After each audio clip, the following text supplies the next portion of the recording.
Enzyme মানে কি জানো? এনজাইমের আরো কিছু নাম আছে। এনজাইমের একটা সুন্দর নাম হচ্ছে উৎসেচক। কি নাম বলো তো? উৎসেচক।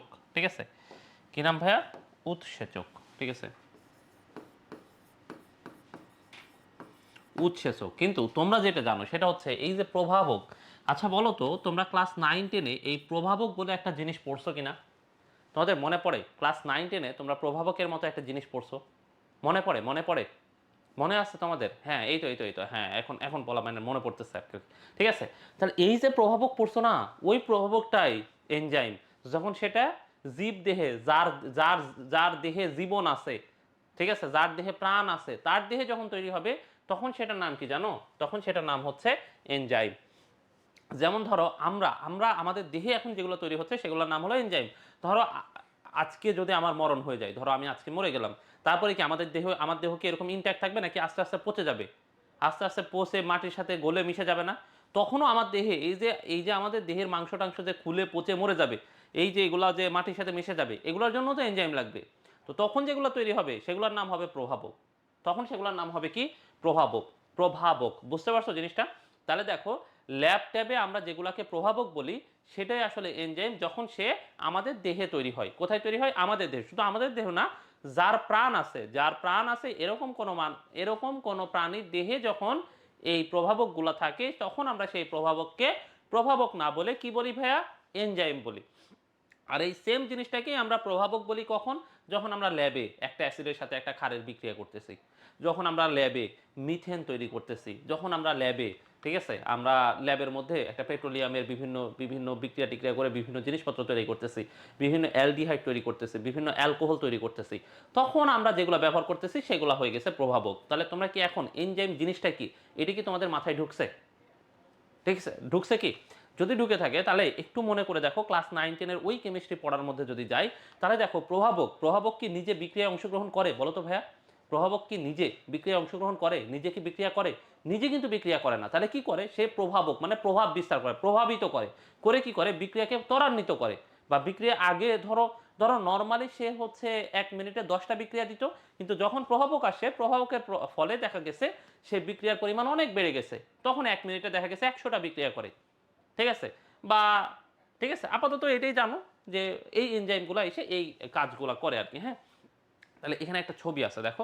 এই ছবি দেখলে তোমরা এনজাইমের আরেকটু ভালো ধারণা পাবা। দেখো এই যে এনজাইমগুলো দেখতেছো তোমরা, এই এনজাইমে কিছু জায়গা আছে, বুঝছো? যে এনজাইমে এই যে জায়গাগুলো আছে, এই জায়গাগুলোকে বলা হয় অ্যাক্টিভ সাইট। একটু শোনো, হ্যাঁ, একটু মনোযোগ দিয়ে শোনো। এই যে এনজাইমে দেখো, এই জায়গাগুলো একটু ফাঁকা জায়গা আছে না ভাইয়া? একটু খেয়াল করে দেখো তো। এই যে এখানে এখানে কিছু ফাঁকা জায়গা আছে না, দুইটা? এই যে দেখো এই ফাঁকা জায়গাগুলা, এই নিচের এটা কিন্তু এনজাইম। হ্যাঁ, এটা হলো এনজাইম। এই যে এনজাইম, এই এনজাইমের যে ফাঁকা জায়গাগুলো, এই ফাঁকা জায়গাগুলোকে কি বলে জানো? Active site. কি বলে? Active site. ঠিক আছে? কি বলে ভাইয়া? Active site. এই জুম ইউজার বলছে ভাইয়া সাউন্ড কম। তোমরা কি সবাই কম সাউন্ড শুনতেছো? যদি এরকম হয় যে বাকিরা ঠিক শুনতেছে, তাহলে এই যে বাকিরা ঠিক শুনতেছে, তাহলে ভাইয়া একটু সাউন্ড বাড়াই দাও আর কি। হ্যাঁ, একটু আগে কি পড়াইছেন? একটু আগে আমরা কিছু পড়াই নাই, আমরা হচ্ছে এই যে শুরু করছি, তোমরা তোমরা খালি শোনো আর কি। তাহলে দেখো এই যে এনজাইমের যে জায়গাগুলো আছে, এগুলোকে আমরা কি বলছি ভাই? Active site. কি বলছি বলো তো? এই যে এই প্লেসগুলোকে আমরা বলতেছি অ্যাক্টিভ সাইট। ঠিক আছে? কি বলতেছি ভাইয়া? এই জায়গাগুলোকে অ্যাক্টিভ অ্যাক্টিভ সাইট। এই অ্যাক্টিভ সাইটগুলোতে এসে কি হয় জানো? এই অ্যাক্টিভ সাইটগুলোতে এসে এই যে বিক্রিয়কগুলো যুক্ত হয়। কারা যুক্ত হয়? বিক্রিয়ক। এই যে দেখো, এটা এটা কিন্তু বিক্রিয়ক। ঠিক আছে? যেমন এই পাশে দেখো একটা জিনিস তোমরা দেখতেছো, এটা কিন্তু একটা বিক্রিয়ক। এই যে দেখো, এই যে ছবিতে দেখো একটা জিনিস এসে যুক্ত হয়েছে, তাই না? এরা হচ্ছে বিক্রিয়ক। তো বিক্রিয়ক এসে যখন এখানে যুক্ত হয়, কি সুবিধা হয় জানো? বিক্রিয়ক এই এনজাইমের এখানে যুক্ত হলে দেখো তারা দূরে দূরে ছিল। তুমি একটা জিনিস চিন্তা করো তো, যে দুইজন বিক্রিয়া করবে, বিক্রিয়করা যদি দূরে দূরে থাকে, ওইখানে বিক্রিয়া ভালো হবে, নাকি যখন বিক্রিয়াগুলা কাছাকাছি, বিক্রিয়কগুলা কাছাকাছি আসবে তখন বিক্রিয়া ভালো হবে? তোমরা বলো তো, যে বিক্রিয়কগুলা দূরে দূরে থাকলে বিক্রিয়া ভালো হবে, নাকি বিক্রিয়কগুলা কাছাকাছি আসলে বিক্রিয়া ভালো হবে? কাছাকাছি না? এই তো সাবাস। হ্যাঁ, তোমরা সবাই কাছাকাছি বলছো। তার মানে কাছাকাছি আসতে হবে। সো এ কি করতেছে দেখো, ও পাশাপাশি তাদেরকে এনে দিচ্ছে। দেখো এরা এরা এখন সুন্দর করে সেকেন্ড ছবিটা যদি তোমরা খেয়াল করে দেখো, তাহলে এনজাইমে দেখো বিক্রিয়কগুলো একদম দুইজন কাছাকাছি চলে আসছে না? এই জায়গাটা একটু খেয়াল করে দেখো তো, এরা এখন কাছাকাছি। সো এনজাইম এখন এদের মধ্যে এই যে বিক্রিয়া করবে, এই যে এখানে দেখো ভেঙে ফেলতেছে, ভেঙে ফেলে সুন্দর করে দেখো দুইটা উৎপাদ তৈরি করছে। এই যে যারা তৈরি হচ্ছে এগুলোর নাম আমরা কি বলি? উৎপাদ বলি না? উৎপাদ, তাই না? কি বলি? উৎপাদ। উৎপাদ তৈরি করে দেখো এনজাইম আবার আগের মতো মনের সুখে সে হাসাহাসি করতেছে, মনের সুখে সে তার আগের অবস্থানে চলে গেছে, যে ঠিক আছে, যে আহা কি শান্তি কি শান্তি। ঠিক আছে, তাহলে বিক্রিয়া শেষে কি এনজাইম পরিবর্তিত হয়ে যায়? এনজাইম কি কমে যায়? এনজাইম কি বেড়ে যায়? নাকি এনজাইম অপরিবর্তিত থাকে? বলো তো কি হবে বিক্রিয়া শেষে এনজাইম? তোমরা এই ছবিটা দেখো, ঠিক আছে, এই ছবিটা একবার দেখো, এই ছবিটা দেখলে তোমরা কিছুটা আইডিয়া পাবা। ঠিক আছে, যদিও আমরা এই যে এখন যে আলোচনাটা করলাম ঠিক এক্স্যাক্ট এই আলোচনাটাই একটু পরে আমি আরেকবার করব। ঠিক আছে, আপাতত এনজাইম সম্পর্কে একটু ধারণা নাও। তাহলে এনজাইম, এনজাইম হচ্ছে সেই প্রভাবক যে কি করে বিক্রিয়ায় সামান্য পরিমাণে থেকে বিক্রিয়ার হারকে ত্বরান্বিত করে, বিক্রিয়াকে আরো বেশি ফাস্টার করে। ঠিক আছে, বিক্রিয়ার হার আরো বেশি বাড়ায় এবং বিক্রিয়া শেষে নিজে অপরিবর্তিত থাকে। ঠিক আছে, বিক্রিয়া শেষে নিজে অপরিবর্তিত থাকে, সে সুন্দর করে সে যেখানে ছিল সে আবার তার আগের অবস্থানে চলে যায়। ঠিক আছে, এটাই হচ্ছে এনজাইম, এটাই এটাই হচ্ছে সেই এনজাইম। ঠিক আছে, তাহলে এনজাইম কিভাবে তাদের হচ্ছে এই যে দেখো বিক্রিয়ার হারকে বাড়াই দিল? কারণ এনজাইম এই যে দূর দূরান্তে থাকা বিক্রিয়কগুলোকে তার কাছে নিয়ে আসে, তার দেহে স্থান দেয়। তার দেহে একটা স্থান দেওয়ার জায়গা আছে, সেই জায়গাকে আমরা কি বলছি ভাইয়া বলতো? এনজাইমের দেহে স্থান দেওয়ার যে জায়গা, সেই জায়গাটাকে আমরা কি বলছি ভাইয়া বলতো? Active site. কি বলছি ভাইয়া? Active site. সে এনজাইম তার এই অ্যাক্টিভ সাইটে এসে বিক্রিয়কগুলোকে জায়গা দেয়, যে তুই আমার বাড়িতে থাক, ঘটনা ঘটা, তারপরে চলে যা। ঠিক আছে, তুই আমার কাছে থাক, ঘটনা ঘটা, তারপর চলে যা। সো এরা যখনই সেই অ্যাক্টিভ সাইটে এসে যুক্ত হয় তারা র্যাপিডলি বিক্রিয়া করে। তারপরে আবার দেখো সুন্দর করে তারা এই যে যখন বিক্রিয়া হয়ে গেছে, বিক্রিয়া শেষে তো উৎপাদ তৈরি হয়, সো উৎপাদ হয়ে তারা আবার আগের মতো বিভিন্ন জায়গায় চলে গেছে। বোঝা গেছে জিনিসটা? তাহলে এনজাইমটা কিভাবে কাজ করে? ঠিক আছে, এনজাইম কেন কাজগুলোকে দ্রুত করে, কেন বিক্রিয়া দ্রুত ঘটে, এই ঘটনাগুলা, এই জিনিসগুলা তোমাদের কাছে কি ক্লিয়ার হয়েছে কিনা বলো তো ভাইয়া? এই বলতে হবে, হ্যাঁ, বললে আমরা যদিও এটা আরেকবার আলোচনা করব, তো তারপরে তোমাদের একটু জেনে থাকা দরকার। কি মনে হয়, জানা দরকার না?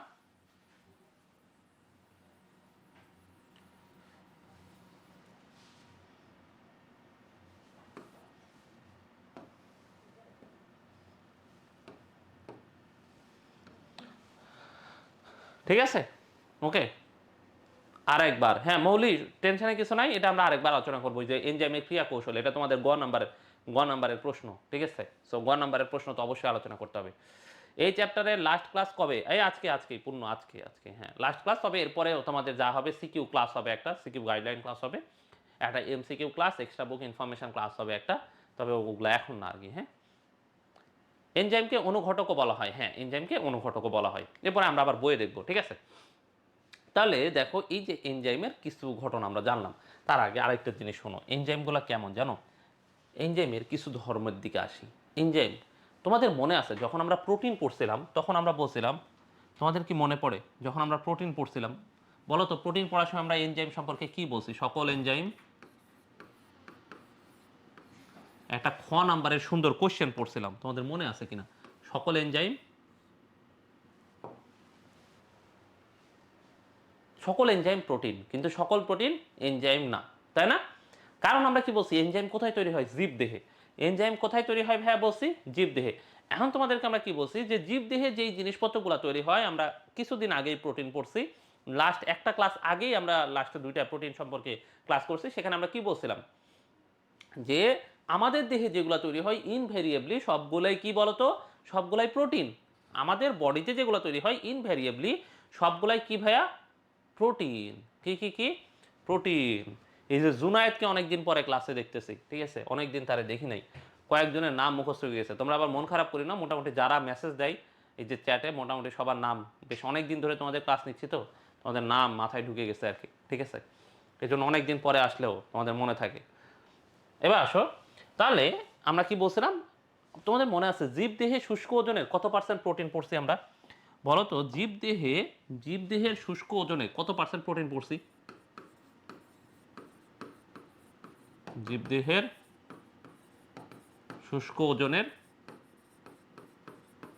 কত পার্সেন্ট? 50% প্রোটিন, তাই না? 50% প্রোটিন, তাই না? তাই না? 50%, তার মানে আমাদের দেহে যেগুলো তৈরি হচ্ছে সেগুলা ম্যাক্সিমামই প্রোটিন। তাহলে এই যে আমাদের দেহে যে এনজাইম তৈরি হয়, তাহলে চোখ বন্ধ করে আমরা কি বলছি, আমাদের দেহে কোনো কিছু তৈরি হয়, এগুলো তোমাদের মাথায় আসছে, এগুলো কি ধর্ম, তোমরা কি দেখাবা, প্রোটিন। তাহলে এনজাইমগুলোও কেমন হবে বলো তো? তাহলে এনজাইমগুলোও কেমন হবে ভাইয়া?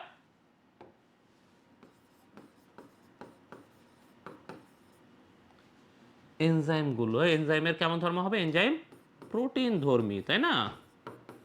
প্রোটিন ধর্মী। এখন তাহলে বলো তো, প্রোটিনের যা যা বৈশিষ্ট্য, এনজাইমের কি সেম বৈশিষ্ট্যগুলোই হবে না? বলো তো, প্রোটিনের যে বৈশিষ্ট্য, এনজাইমেরও এখন সেম বৈশিষ্ট্যগুলোই হবে না? হওয়ার কথা না, বলো তো? তাহলে তোমাদের মনে আছে যে আমরা যখন প্রোটিন পড়ছিলাম, আমরা বলছিলাম প্রোটিনের কলয়েড ধর্ম আছে। তোমাদেরকে আমি খুব মনোযোগ দিয়ে বলছিলাম যে কলয়েড কথাটা খুব গুরুত্বপূর্ণ।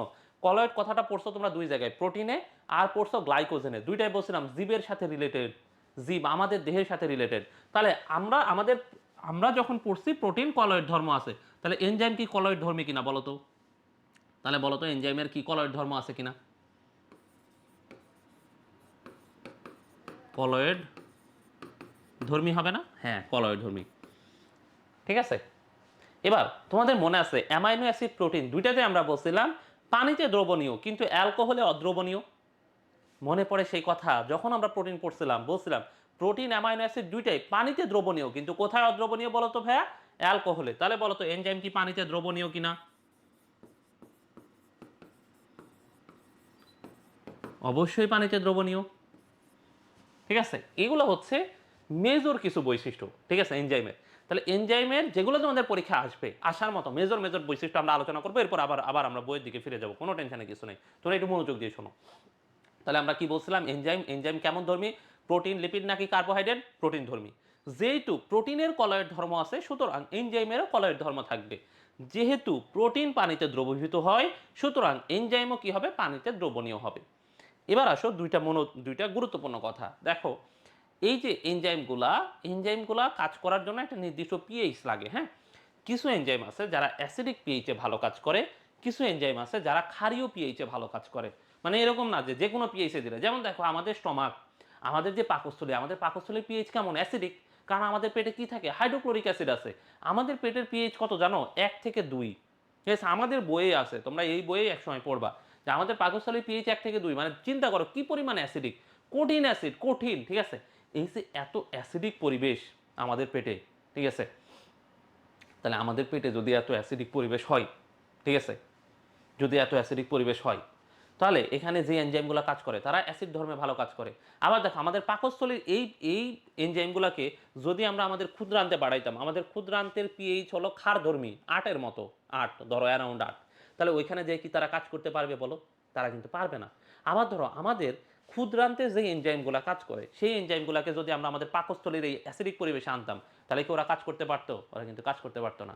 বোঝা গেছে ব্যাপারটা? তার মানে এনজাইমের কাজের জন্য একটা নির্দিষ্ট পিএইচ দরকার হয়। তবে ম্যাক্সিমাম এনজাইমগুলা কোন পিএইচে ভালো কাজ করে জানো? PH 6 to 9। এটা হচ্ছে এনজাইমের কাজ করার, ম্যাক্সিমাম এনজাইমগুলা এই পিএইচে ভালো কাজ করে। ঠিক আছে, কোন পিএইচে ভালো কাজ করে? এই পিএইচে। আরেকটা জিনিস আছে, এই যে এনজাইম কিন্তু সব তাপমাত্রায় ভালো কাজ করে না। কিছু একদম 0 ডিগ্রির কাছাকাছি যদি নিয়ে আসো, তাহলে এনজাইমগুলো ক্যাচাল করা শুরু করবে, ওরা আর হচ্ছে কাজকর্ম করতে চাবে না। আবার 40 ডিগ্রির ওপরে যদি নিয়ে যাও, তাপের কারণে, ওই যে মনে আছে তোমাদেরকে বলছিলাম তাপ প্রয়োগ করলে ওই যে প্রোটিনগুলোর ধর্ম চেঞ্জ হয়ে যায়, প্রোটিনগুলো জমাট বেঁধে যায়, এই টাইপের কথা বলছিলাম, মনে পড়ে? মনে কিন্তু পড়ার কথা, ঠিক আছে। বলছিলাম ওই যে অ্যাসিড মারলে কি হয়ে যায়, পুড়ে গেলে মানুষের ওই যে প্রোটিনগুলো জমাট বেঁধে যায়।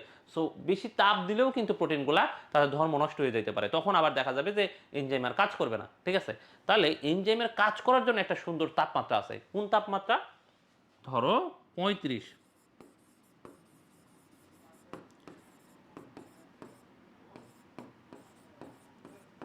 35 থেকে 40 ডিগ্রি সেলসিয়াস তাপমাত্রায় এনজাইমগুলো ভালো কাজ করে। ঠিক আছে, কোন তাপমাত্রায় ভালো কাজ করে ভাইয়া? 35 থেকে 40 ডিগ্রি সেলসিয়াস তাপমাত্রায় এনজাইমগুলা খুবই ভালো কাজ করে। তাহলে এই কয়টা হচ্ছে কমন বৈশিষ্ট্য, মানে এই কয়টা তোমার মুখস্থ করতে হবে আর কি। ঠিক আছে, এই কয়টা তোমার মুখস্থ না থাকলে এমসিকিউগুলো অ্যান্সার করাটা কঠিন হয়ে যাবে। ঠিক আছে, তো এগুলো এগুলো ভালো মতো পড়তে হবে।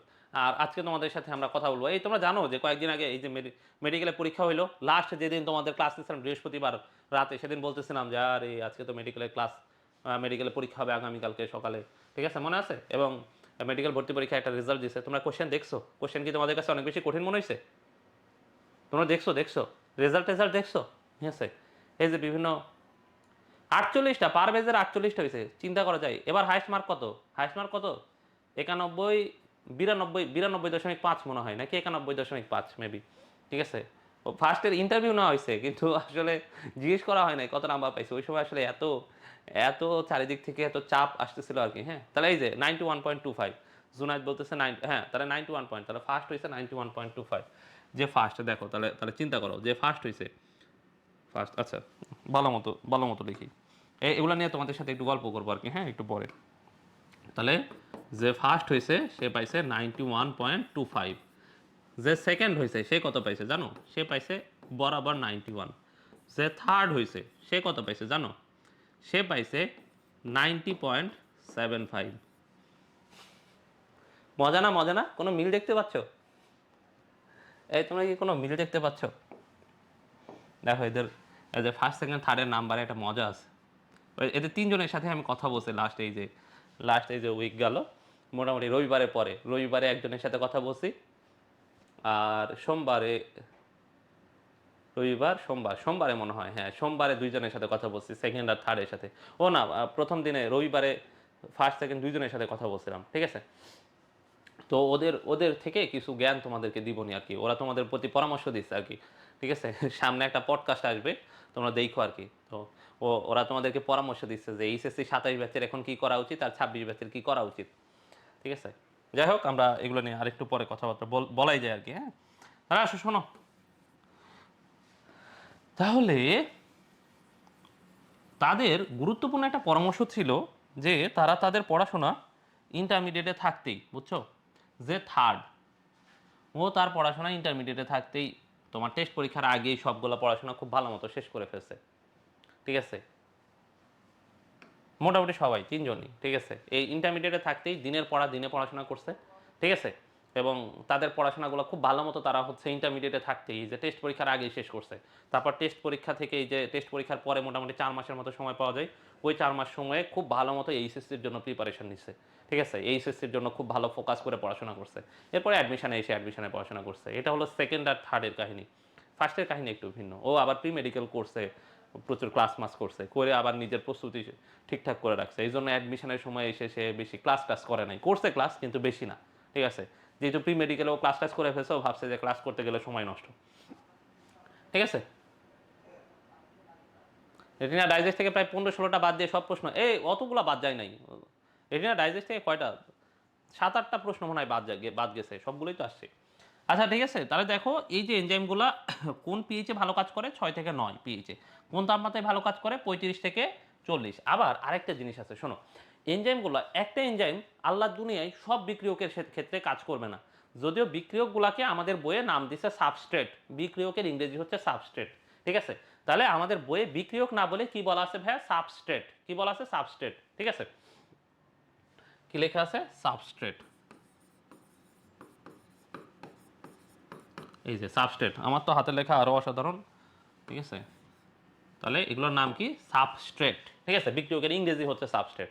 তাহলে কি বলছে, এই বিক্রিয়কগুলা শোনো, একটা এনজাইম একটা নির্দিষ্ট বিক্রিয়কের উপরই কাজ করে বা কয়েকটা বিক্রিয়কের উপর কাজ করে, কিন্তু এরকম না যে আল্লাহর দুনিয়ায় যত বিক্রিয়ক আছে সব বিক্রিয়কে ওই একটা এনজাইমই যে কাজ করে, এরকম কিন্তু না। যদি এরকম হইতো তাহলে তো পৃথিবীতে কি একটা এনজাইম থাকতো, এক ধরনেরই এনজাইম থাকতো।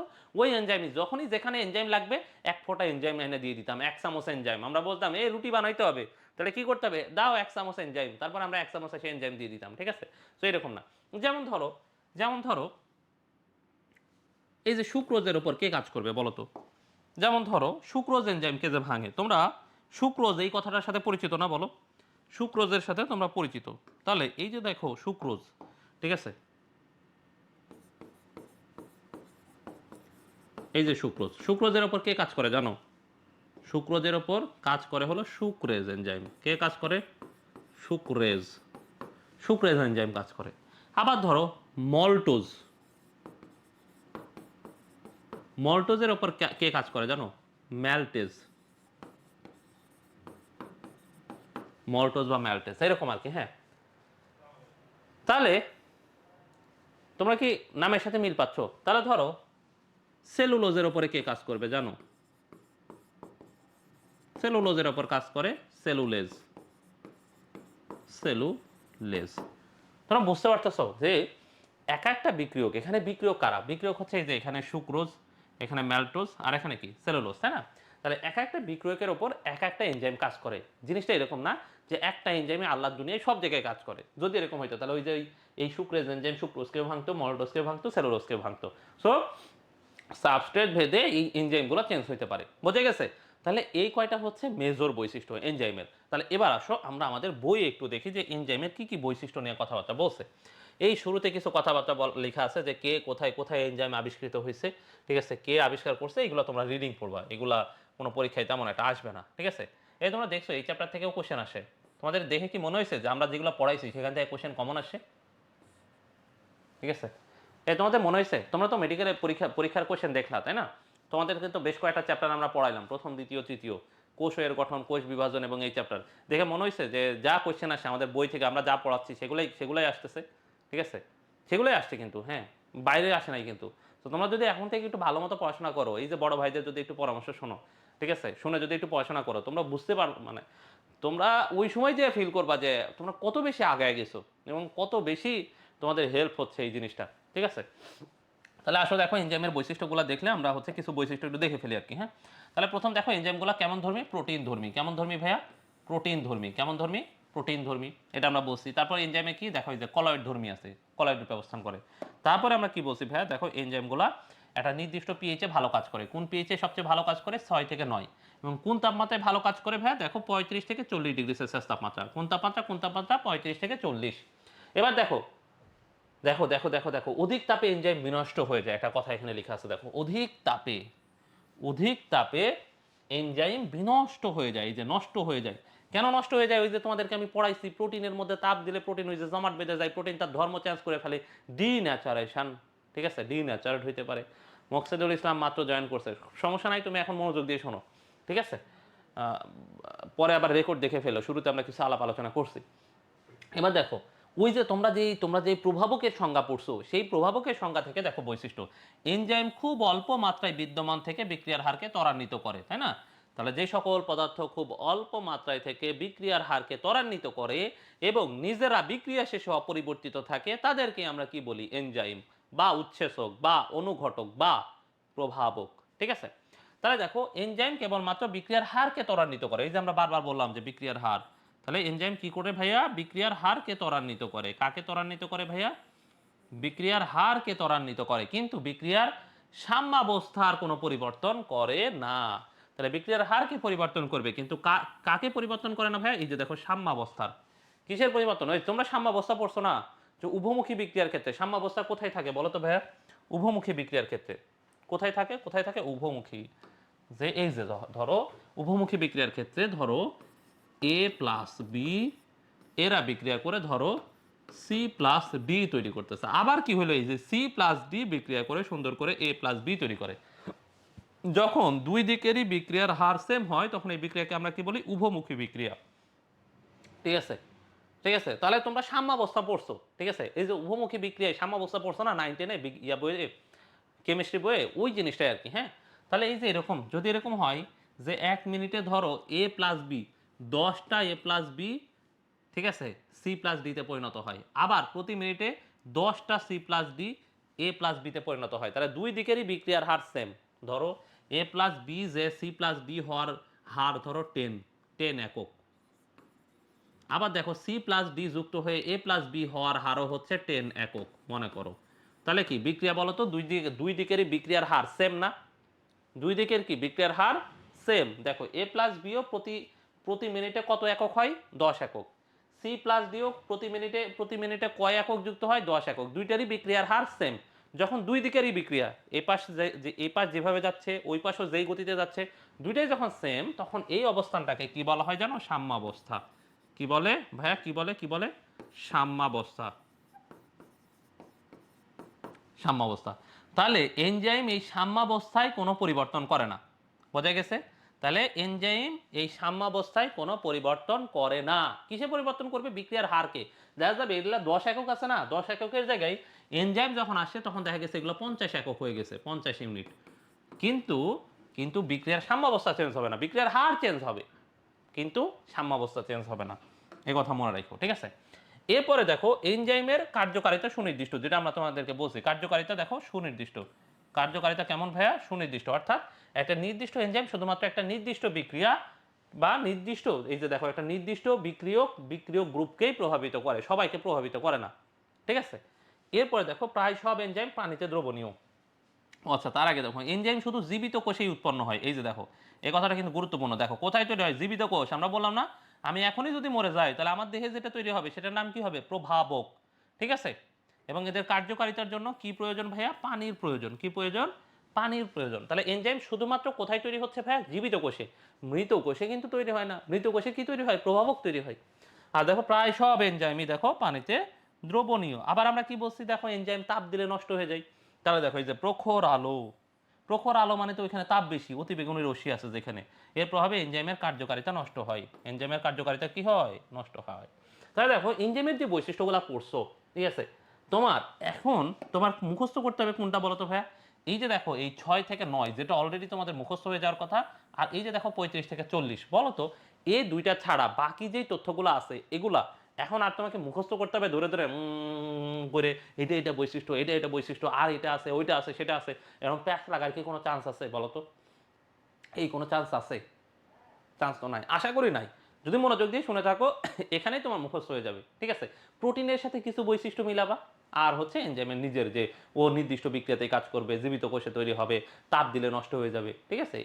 এগুলো দিলে মোটামুটি এনজাইমের বৈশিষ্ট্য শেষ। এগুলো কিন্তু তোমাদের এমসিকিউ এর জন্য ইম্পর্টেন্ট। এবং এখানে দেখো এই যে মেডিকেল ভর্তি পরীক্ষায় 2022-23 কিন্তু কোশ্চেন আসছিল যে এনজাইমের ধর্ম কেমন, এনজাইমের যে প্রোটিন ধর্ম আছে এটা পরীক্ষায় কোশ্চেন আসে, বোঝো তাহলে অবস্থা, ঠিক আছে? তাহলে এইটা তো আমরা পড়লাম। এরপরে দেখো এনজাইমের নামকরণ, ঠিক আছে? এনজাইমের নামকরণ, আসলে এনজাইমের নামকরণ খুবই ইজি, হ্যাঁ, খুবই ইজি, প্যারা নেওয়ার কোনো দরকার নেই।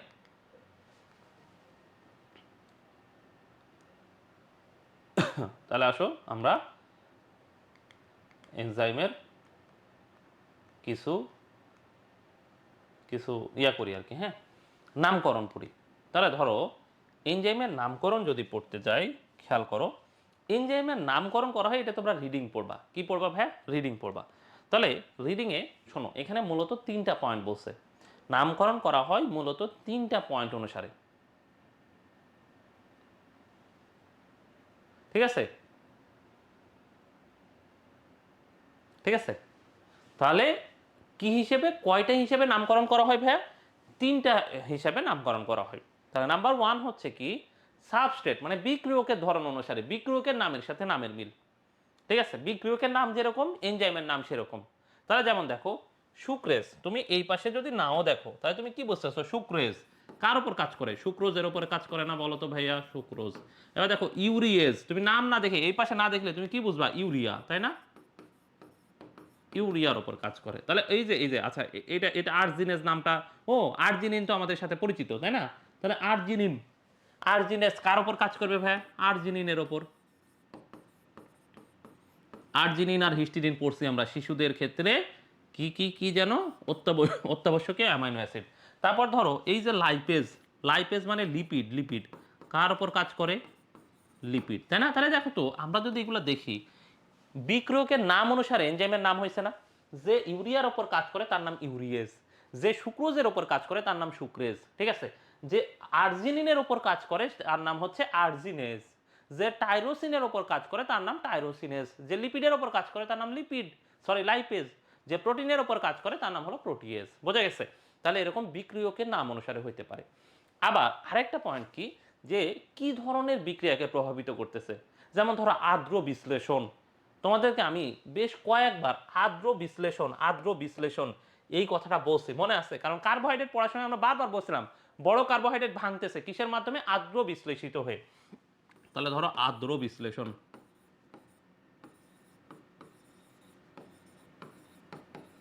আর্দ্র বিশ্লেষণ, তাহলে আর্দ্র বিশ্লেষণের ইংরেজি কি? হাইড্রোলাইসিস। কি ইংরেজি ভাই? হাইড্রোলাইসিস। আর্দ্র বিশ্লেষণের ইংরেজি হচ্ছে হাইড্রোলাইসিস। তাহলে হাইড্রোলাইসিস বিক্রিয়ার টাইপটা কেমন ভাইয়া? হাইড্রোলাইসিস মানে আর্দ্র বিশ্লেষিত হচ্ছে। তাহলে আর্দ্র বিশ্লেষণের উপর এই হাইড্রোলাইসিস এই কাজটা যে এনজাইম করবে তার নাম হচ্ছে কি দেখো হাইড্রোলেজ। কি নাম ভাইয়া? হাইড্রোলেজ। হাইড্রোলেজ এই যে দেখো যেগুলা হাইড্রোলাইসিস করতেছে সেটার নাম হচ্ছে দেখো এই যে হাইড্রোলেজ। হাইড্রোলেজ। তাহলে দেখো তো নামের মধ্যে মিল আছে না? তাহলে এখানে কি আসলে বিক্রিয়কের নাম বা উৎপাদের নাম হয়েছে? কার নাম হচ্ছে? কেমন বিক্রিয়া হচ্ছে সেইটা।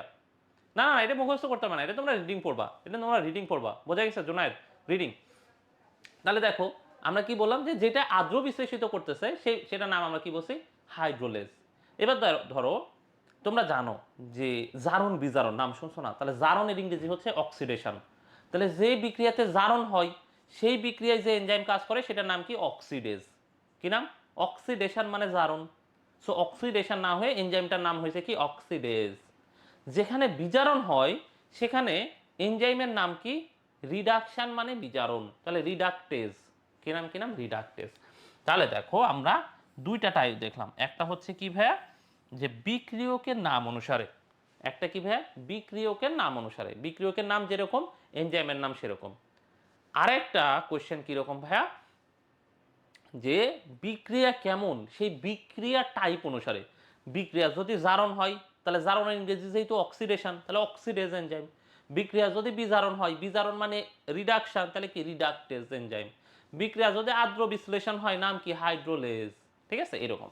ঠিক আছে এগুলা থেকে এক্সামে কোশ্চেন আসে না, না ওইরকম কোশ্চেন আসে না, কিন্তু তোমরা এমনি জাস্ট এই চ্যাপ্টার দুই একবার পড়লে প্লাস হচ্ছে তোমরা যখন এনজাইম আরও বেশি পড়বা হচ্ছে পরিপাক এবং শ্বসন এই চ্যাপ্টারে, তারপর দেখবে এই সবগুলা নামই তোমাদের কাছে অনেক বেশি পরিচিত।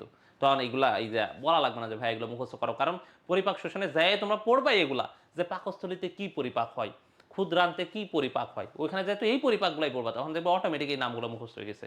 বুঝছো? এই জন্য বলছি। এরপরে আরেকটা নামকরণের টাইপ হচ্ছে এই সাবস্ট্রেট এবং বিক্রিয়ার ধরন দুইটার কম্বাইন্ড। ঠিক আছে তাহলে দেখো আমরা নামকরণ করি তিনটা ওয়েতে। তাহলে ভাইয়া আমরা নামকরণ করি কয়টা ওয়েতে ভাইয়া? তিনটা ওয়েতে। একটা ওয়ে কি? বিক্রিয়কের নাম অনুসারে। একটা ওয়ে কি?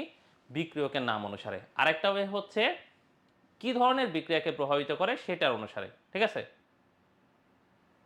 আরেকটা কি বলতো? আরেকটা হচ্ছে দুইটাই টাইপ একসাথে মিক্সড, যে ওই নাম দেখে তুমি কি বুঝবা? একসাথে বিক্রিয়কের নামও বুঝবা, আবার কি ধরনের বিক্রিয়া হচ্ছে সেটাও তুমি বুঝবা। ঠিক আছে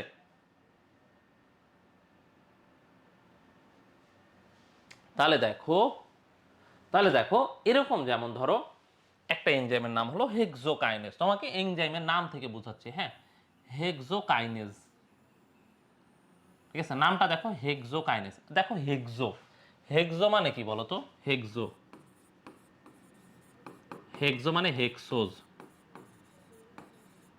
এই হেক্সোজ কারা মনে আছে? ওই যে গ্লুকোজ, ওই যে ফ্রুক্টোজ, গ্লুকোজ, ফ্রুক্টোজ, ম্যানোজ,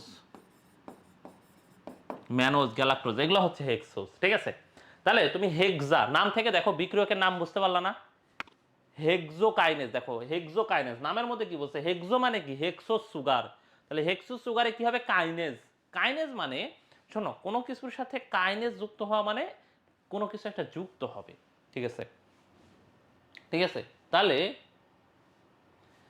এই কাইনেজ মানে যুক্ত হওয়া। কাইনেজ মানে কি ভাইয়া? কাইনেজ মানে হচ্ছে যুক্ত হওয়া। তাহলে আসো এটাকে আরেকটু আমরা পোস্টমর্টেম করি। তাহলে আসো পোস্টমর্টেম যদি করি, হেক্সোকাইনেজ, তোমরা আবার হতাশ হয়ে যাও না, হতাশ হয়ে যায় না যে ভাই এগুলো তো অনেক কঠিন লাগতেছে, এগুলো কঠিন না কিন্তু সোজা। তাহলে হেক্সো মানে কি বলছি ভাইয়া? হেক্সোজ। তাহলে হেক্সোজ আমাদের কারা কারা ছিল? যেমন glucose, fructose, mannose, galactose. Glucose, fructose, mannose, galactose এগুলো ছিল হেক্সোজ। আর কাইনেজ মানে আমরা কি বলছি? কাইনেজ মানে হচ্ছে যুক্ত করা। তাহলে ভাইয়া কাইনেজ মানে কি বললাম? কাইনেজ মানে হচ্ছে যুক্ত করা। যেমন ধরো এই গ্লুকোজের সাথে তুমি গ্লুকোজের সাথে ধরো তুমি ফসফেট যুক্ত করবা, ধরো এই গ্লুকোজের সাথে 6 নাম্বার কার্বনে কি যুক্ত করবা, ফসফেট। ঠিক আছে, তাহলে এটার নাম কি হয়ে যাবে, গ্লুকোজ 6 ফসফেট। তাহলে দেখো গ্লুকোজ 6 ফসফেট মানে হলো গ্লুকোজের 6 নাম্বার কার্বনে একটা ফসফেট যুক্ত আছে। ঠিক আছে, নামটা দেখো, গ্লুকোজ 6 ফসফেট মানে কি, গ্লুকোজের 6 নাম্বার কার্বনে একটা ফসফেট যুক্ত আছে।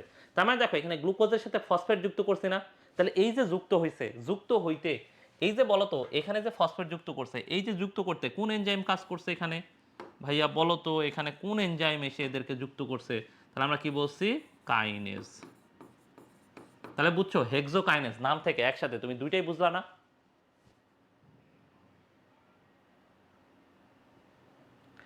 ওয়াসিমা বলছে স্যার ফার্স্টে যে হয়েছে ওই ভাইয়ার ইন্টারভিউ এর ভিডিওটা প্লিজ টেলিগ্রাম গ্রুপে দিতে বলেন। ওয়াসিমা তুমি যাবা রেটিনার পেজে যাবা, হ্যাঁ রেটিনা একটা পেজ আছে, পেজে গেলে দেখবা ওইখানে পাশে একটা রিলস বলে একটা অপশন আছে, ওই রিলস অপশনে চাপলে দেখবে একসাথে অনেকগুলো ভিডিও। ঠিক আছে, তো ওর একটু একটু 4-5টা ভিডিও নিচে আসলে দেখবা ফার্স্টের সাথে একটা ভিডিও আছে, বুঝছো ওয়াসিমা, তারপরে দেখি আমি তোমাদেরকে দিয়ে দিবনি। হ্যাঁ, আর ওদেরকে নিয়ে হচ্ছে কিছু পডকাস্ট ভিডিও আছে, ওগুলো যখন আসবে, যখন বের হবে, ওগুলো এডিটিং চলতেছে আর কি, এডিটিং শেষ হলে যখন আসবে তখন আমি তোমাদেরকে দিয়ে দিব ইনশাল্লাহ। হ্যাঁ হ্যাঁ আমি ছিলাম, ঠিক আছে।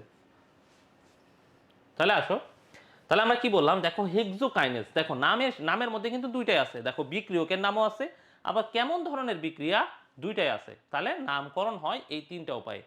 ঠিক আছে, তাহলে নামকরণ হয় কিভাবে ভাইয়া, এরকম এই 3টে উপায়। একটা ওয়ে কি ভাইয়া, একটা হচ্ছে বিক্রিয়কের নাম অনুসারে, আরেকটা ওয়ে কি, কি ধরনের বিক্রিয়া হচ্ছে সেই বিক্রিয়ার নাম অনুসারে। ঠিক আছে, বিক্রিয়ার টাইপ অনুসারে, আরেকটা কি, দুইটার কম্বিনেশন। যেমন দেখো এই যে হেক্সোকাইনেজ নাম দেখে আমরা কি বুঝতেছি, হেক্সো, তাহলে কার উপর কাজ করছে, হেক্সো সুগারের উপর কাজ করছে, এবং কি করছে, কাইনেজ মানে যুক্ত, কোনো কিছুকে যুক্ত করছে। যেমন ধরো ফ্রুক্টোজের সাথে যদি একটা ফসফেট যুক্ত করো, ফ্রুক্টোজ প্লাস ফসফেট, তাহলে কি হবে, ধরো ফ্রুক্টোজ 6 ফসফেট, ফ্রুক্টোজ 6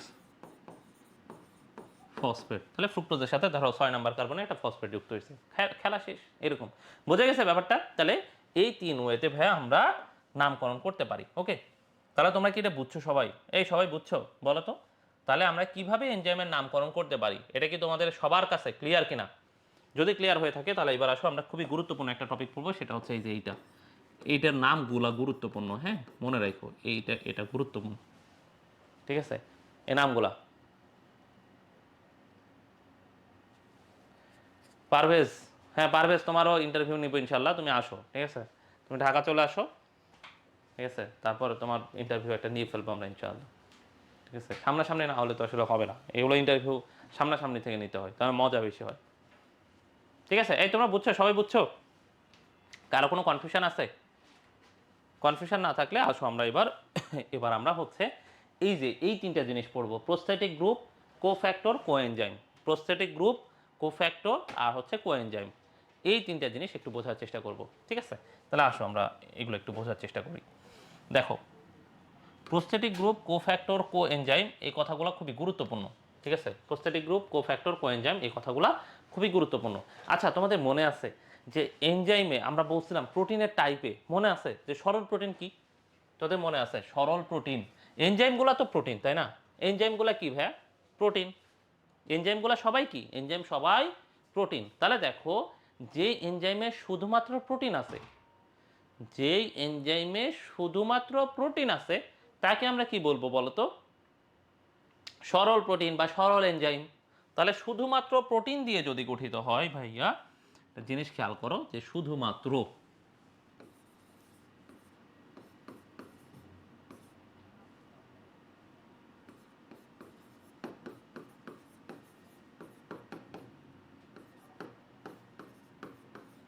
শুধুমাত্র ধরো প্রোটিন দিয়ে গঠিত, তাহলে এটার নাম কি হবে বলতো, সরল।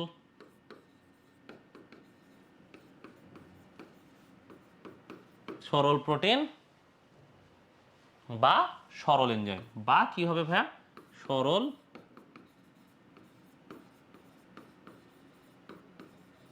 সরল প্রোটিন বা সরল এনজাইম। ঠিক আছে, তাহলে দেখো এনজাইমগুলোতে যদি শুধুমাত্র প্রোটিন থাকে, ঠিক আছে, শুধুমাত্র যদি প্রোটিন থাকে তাহলে এটাকে আমরা কি বলবো, যে সরল প্রোটিন বা সরল এনজাইম, সেটাই তো। তাহলে বলো তো যুগ্ম, যদি আমরা বলি যুগ্ম প্রোটিন, ওই যে প্রোটিনের টাইপ পড়ার সময় আমরা পড়ছিলাম না, সরল প্রোটিন, যুগ্ম প্রোটিন, উদ্ভূত প্রোটিন, ওই জিনিসটাই। সরল প্রোটিন, যুগ্ম প্রোটিন, উদ্ভূত প্রোটিন। তাহলে বলো তো যুগ্ম, যদি এরকম হয় যে আমরা এটাকে বলি যুগ্ম প্রোটিন, যুগ্ম প্রোটিন, এই যুগ্মের ইংরেজি কি জানো? যুগ্মের ইংরেজি হচ্ছে কনজুগেট। যুগ্মর ইংরেজি হচ্ছে কনজুগেট, ঠিক আছে? তাহলে যুগ্ম প্রোটিন বা কনজুগেট প্রোটিন মানে কি বলো তো ভাইয়া? তাহলে এখানে কি শুধু প্রোটিন আছে বলো? যুগ্ম প্রোটিন বা কনজুগেট প্রোটিন যদি বলি তাহলে এখানে কি শুধুমাত্র প্রোটিন আছে বলো তো? তাহলে এখানে কি কি আছে ভাইয়া বলো তো? প্রোটিন আছে, প্রোটিন প্লাস অপ্রোটিন একটা অংশ আছে না? প্রোটিন প্লাস অ অপ্রোটিন একটা অংশ আছে, তাই না? এটা তো সবার কাছে ক্লিয়ার, আশা করি এটা সবার কাছে ক্লিয়ার। তাহলে দেখো এখানের যে প্রোটিন অংশ, হ্যাঁ, এই প্রোটিন অংশটার নাম কি জানো? এই প্রোটিন অংশটার নাম হচ্ছে অ্যাপো এনজাইম। দেখো তাহলে যুগ্ম প্রোটিনে কি কি আছে ভাই? দুইটা অংশ আছে, প্রোটিন আছে আর একটা অপ্রোটিন অংশ আছে। ভালো মতো খেয়াল করো, যুগ্ম প্রোটিনে একটা প্রোটিন অংশ আছে আর একটা কি অংশ আছে ভাই? অপ্রোটিন অংশ, তাই না? তাহলে যুগ্ম প্রোটিনের যেটা প্রোটিন অংশ, যুগ্ম প্রোটিনের যেটা প্রোটিন অংশ সেটার নাম হচ্ছে অ্যাপো এনজাইম।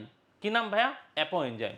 তাহলে যুগ্ম প্রোটিনের প্রোটিন অংশের নাম অ্যাপো এনজাইম। তাহলে অপ্রোটিন অংশের নিশ্চয়ই একটা নাম থাকবে, তাই না? তাই না? তোমাদের কাছে কি মনে হয় অপ্রোটিন অংশের একটা নাম থাকা উচিত না? অবশ্যই নাম থাকা উচিত। তাহলে অপ্রোটিন অংশের নাম হচ্ছে প্রস্থেটিক গ্রুপ। কি নাম, কি নাম? Prosthetic, prosthetic group. এই কথাটা তোমাদেরকে গতকালকে ফসফোলিপিড লাস্ট ক্লাসে ফসফোলিপিড পড়ানোর সময় পড়াইছিলাম, একবার বলছিলাম যে এটা ডিটেলস আজকে আলোচনা করব, তাই না? তাহলে দেখছো, তাহলে যুগ্ম বা কনজুগেট প্রোটিনে দুইটা অংশ আছে, প্রোটিন অংশ, অপ্রোটিন অংশ। প্রোটিন অংশকে আমরা বলছি অ্যাপোএনজাইম আর অপ্রোটিন অংশকে বলছি আমরা প্রস্থেটিক গ্রুপ। এবার দেখো এই প্রস্থেটিক গ্রুপটা যদি ধাতু হয়, ঠিক আছে, শোনো, এই প্রস্থেটিক গ্রুপটা যদি ধাতু হয়, ঠিক আছে, ধাতব বা মেটাল যদি হয়, মেটাল হলে এর নাম কি হয় জানো? এই প্রস্থেটিক গ্রুপটা যদি কোনো ধাতব পদার্থ বা মেটাল, যেমন ধরো ধাতব পদার্থ কি আছে? আয়রন, নিকেল, ঠিক আছে, এরকম ধরো কোনো ধাতব পদার্থ যদি হয় তাহলে এটার নাম কি জানো? কোফ্যাক্টর। কি নাম ভাইয়া? কোফ্যাক্টর। এটার আগে নাম ছিল অ্যাক্টিভেটর, ঠিক আছে? তো এটা যদি ধাতব বা মেটাল হয় তাহলে এটার নাম কি ভাইয়া? কোফ্যাক্টর। কি নাম ভাইয়া? কি নাম? কোফ্যাক্টর। আর যদি এটা জৈব রাসায়নিক পদার্থ হয়, ঠিক আছে, যদি কোনো জৈব পদার্থ মানে জীবের দেহে তৈরি হয় এরকম কোনো জৈব পদার্থ যদি হয়, এই কোনো জৈব পদার্থ হলে এটার নাম কি জানো? এটার নাম হচ্ছে কোএনজাইম। কোএনজাইম, ঠিক আছে?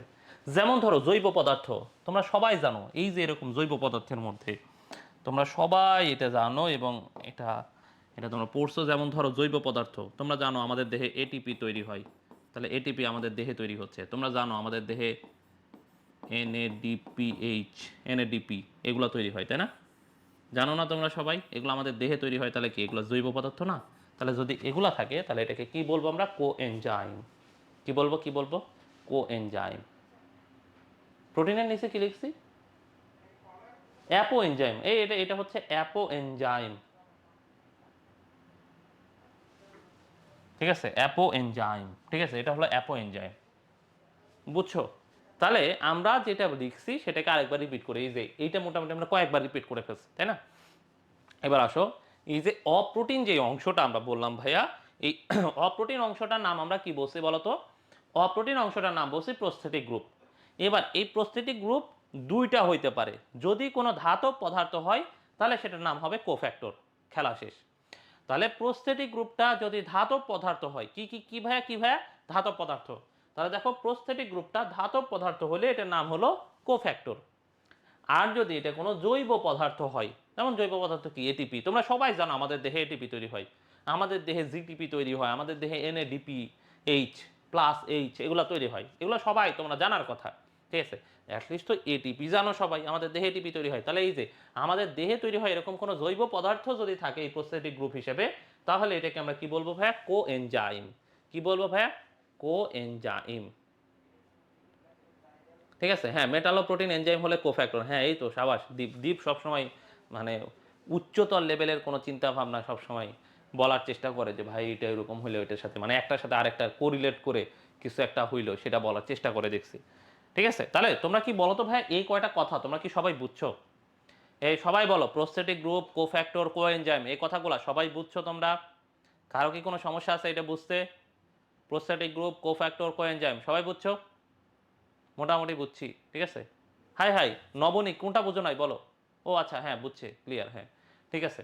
তাহলে এগুলো এখনই শুনে সাথে সাথে মুখস্থ হবে না, কিন্তু মোটামুটি একটু শুনে রাখো আর কি।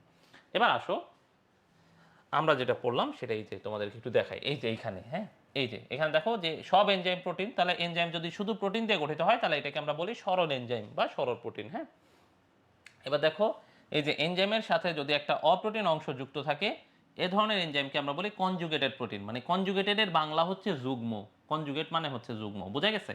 তাহলে এই যে কনজুগেট প্রোটিনের প্রোটিন অংশের নাম হলো অ্যাপো এনজাইম। এই যে খেয়াল করো, এই প্রোটিন অংশের নামটা হচ্ছে অ্যাপো এনজাইম। কি নাম ভাইয়া? Apo enzyme. আর অপ্রোটিন অংশের নাম হলো প্রোস্থেটিক গ্রুপ। কি নাম ভাইয়া? কি নাম ভাইয়া? Prosthetic group. কি নাম? Prosthetic group. কি নাম? কি নাম? Prosthetic group. এবার দেখো এই প্রোস্থেটিক গ্রুপটা কি বলছে, দেখো এই প্রোস্থেটিক গ্রুপটা যদি কোনো মেটাল হয়, এই যে মেটালের উদাহরণ দিয়েছে দেখো আয়রন, ম্যাঙ্গানিজ, জিঙ্ক, এগুলো হলে এদের নাম হচ্ছে কোফ্যাক্টর। কি নাম? কি নাম? কোফ্যাক্টর। যেটার আগে নাম ছিল, আগলা যুগের বিজ্ঞানীরা এটাকে নাম দিত অ্যাক্টিভেটর। কি নাম দিত? অ্যাক্টিভেটর। বুঝছো ব্যাপার? বুঝছো? তাহলে অ্যাপোপ্রোটিন হচ্ছে ভাইয়া ওই যে কনজুগেট প্রোটিনের প্রোটিন অংশটা। কনজুগেট প্রোটিনে যে প্রোটিন প্লাস অপ্রোটিন অংশ আছে, এই যে দেখো, এই যে দেখো কনজুগেট প্রোটিন, সেই কনজুগেট প্রোটিনে কি আছে? একটা প্রোটিন অংশ আছে প্লাস একটা কি আছে ভাইয়া? অপ্রোটিন অংশ আছে। এই এই প্রোটিন অংশটার নাম হচ্ছে অ্যাপো এনজাইম। এই প্রোটিন অংশটার নাম হচ্ছে অ্যাপো এনজাইম। বোঝা গেছে? আবার দেখো এই যে কো এনজাইমের সংজ্ঞার মধ্যে যে এনজাইমের প্রোস্থেটিক গ্রুপটা যদি কোনো জৈব রাসায়নিক পদার্থ হয়, দেখো খেয়াল করো, কোনো জৈব রাসায়নিক পদার্থ হলে এটার নাম হলো কোএনজাইম। এটার নাম কি ভাইয়া? এটার নাম হচ্ছে কোএনজাইম। বোঝা গেছে জিনিসটা? বোঝা গেছে? এই হলো কাহিনী। এবার দেখো এরকম আমাদের দেহে যেগুলো তৈরি হয় এগুলোর কয়েকটা নাম দেওয়া আছে, তোমরা এখানে কি করবে? এগুলোর পূর্ণরূপটা জানবে একটু। যেমন ধরো এফএডি, এগুলোর পূর্ণরূপ একই টাইপের, দেখে কঠিন মনে হলেও এই এই পূর্ণরূপগুলা সহজ। যেমন দেখো এফএডি, এফএডির নাম কি বলছে? Flavin adenine dinucleotide. Flavin adenine dinucleotide. এই উদাহরণ পূর্ণরূপগুলো পড়লে একটু ভালো হয় আর কি। শোনো, কোনো কিছুর সাথে হাইড্রোজেন যুক্ত হওয়া মানে সেটার বিজারণ হওয়া। এই যে হাইড্রোজেন যুক্ত হয়েছে, মনে রাখো, হাইড্রোজেন যুক্ত হয়েছে কোনো যৌগের সাথে, তা মানে সেটা কি হয়েছে? বিজারিত হয়েছে। আর কোনো কিছুর সাথে অক্সিজেন যুক্ত হয়েছে মানে তুমি বুঝবা সেটা কি হয়েছে? তার জারণ হয়েছে। তার কি হয়েছে? জারণ। কি হয়েছে? কি হয়েছে? জারণ হয়েছে। এটা আমরা আমরা ওই যে ছোটবেলায় জারণ বিজারণ, প্রথম যে জারণ বিজারণ কেমিস্ট্রি বইয়ে পড়ছি ওই সংজ্ঞাতে এরকম পড়ছি যে জারণের সংজ্ঞা মানে এই যে অক্সিজেন কি ত্যাগ করা, ইলেকট্রন ত্যাগ করা, এবং এটার সাথে কি যুক্ত হয়? অক্সিজেন যুক্ত হওয়া, তাই না? তাহলে যখনই দেখো এফএডি মানে হচ্ছে ফ্লাভিন অ্যাডেনিন ডাইনিউক্লিওটাইড, যখনই এফএডিএইচ2 হাইড্রোজেন যুক্ত হয়েছে তখন দেখো এই ফ্ল্যাভিন অ্যাডেনিন ডাইনিউক্লিওটাইড পুরোটাই নাম সেম আছে, শুধু আগে কি যুক্ত হয়েছে? রিডিউসড, কারণ হাইড্রোজেন যুক্ত হয়ে সেটাকে রিডিউস করে ফেলছে। তারপর দেখো এফএমএন, তাহলে ফ্লাভিন মনোনিউক্লিওটাইড। তাহলে দেখো এনএডি, এনএ হচ্ছে নিকোটিনামাইড অ্যাডেনিন ডাইনিউক্লিওটাইড। তাহলে এনএডি এর সাথে যখন দুইটা এইচ যুক্ত হয়েছে তখনই দেখো কি হয়ে গেছে? Reduced nicotinamide adenine dinucleotide. ঠিক আছে, বোঝা গেছে? তাহলে এনএডিপি যখন পি যুক্ত হয়েছে, পিতে কি হয়েছে? দেখো নিকোটিনামাইড অ্যাডেনিন ডাইনিউক্লিওটাইড ফসফেট। এই নামগুলো সহজ। এখন প্রথমবার, আজকে যদি তোমরা প্রথমবার এই নামগুলো দেখে থাকো তাহলে তোমাদের কাছে মনে হবে ভাই এগুলো তো অনেক কঠিন, আপনি কি বলতেছেন? কিন্তু এগুলো তোমাকে কেন মুখস্থ করতে বলতেছি? কারণ এগুলো তোমরা 9-10 ওই যে বায়োলজি বইয়ে কিছুটা, এই যে এটিপি টেটিপি এগুলোর সাথে কিছুটা পরিচিত হয়েছো, ঠিক আছে? আর তোমরা এই বইয়েরই নবম চ্যাপ্টার উদ্ভিদ শারীরতত্ত্ব যখন পড়তে যাবা তখন এগুলো আবার পড়তে হবে, এই জন্য বলতেছি এখানে জাস্ট নামগুলো মনে রাখো, ঠিক আছে? পূর্ণ আজকের ক্লাসের রেকর্ড তোমরা আগামীকাল সকালে 11টার দিকে পাবা ইনশাআল্লাহ। ঠিক আছে, আজকে তো ক্লাস শেষ করতে হতে 9:30 বেজে যায়, তো অফিস টফিস অফ হয়ে যায়, দেখা যায় এই ক্লাসগুলো আবার ডাউনলোড করে আপলোড দিতে একটু সময় লাগে। তো আগামীকাল সকালে যখন ভাইরা অফিসে আসেন, ওনারা এসে মোটামুটি এসে ওনাদের প্রথমে কাজ থাকে যে গত দিনের রাতের হওয়া ক্লাসগুলো আপলোড দেওয়া। বুঝতে পারছো? তাহলে এই হচ্ছে ব্যাপার স্যাপার, কোএনজাইমের নামগুলোও জানলাম।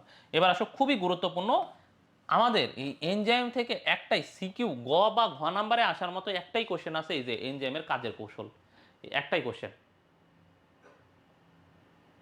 ঠিক আছে, ফারজানা ফারজানা কি বলছো আগের 5টা পয়েন্ট একটু আবার কোন পয়েন্টে ভাইয়া একটু বলো তো, কোনটা জুনায়েদ, কোনটা ক এবং খ এর জন্য ইম্পর্টেন্ট সেগুলো বলে দিলে ভালো হয়। এই নেক্সট ক্লাস তোমাদের সিকিউ গাইডলাইন ক্লাস, এরপরে যে এই চ্যাপ্টারের উপর যে ক্লাস হবে সেটাই সিকিউ গাইডলাইন ক্লাস।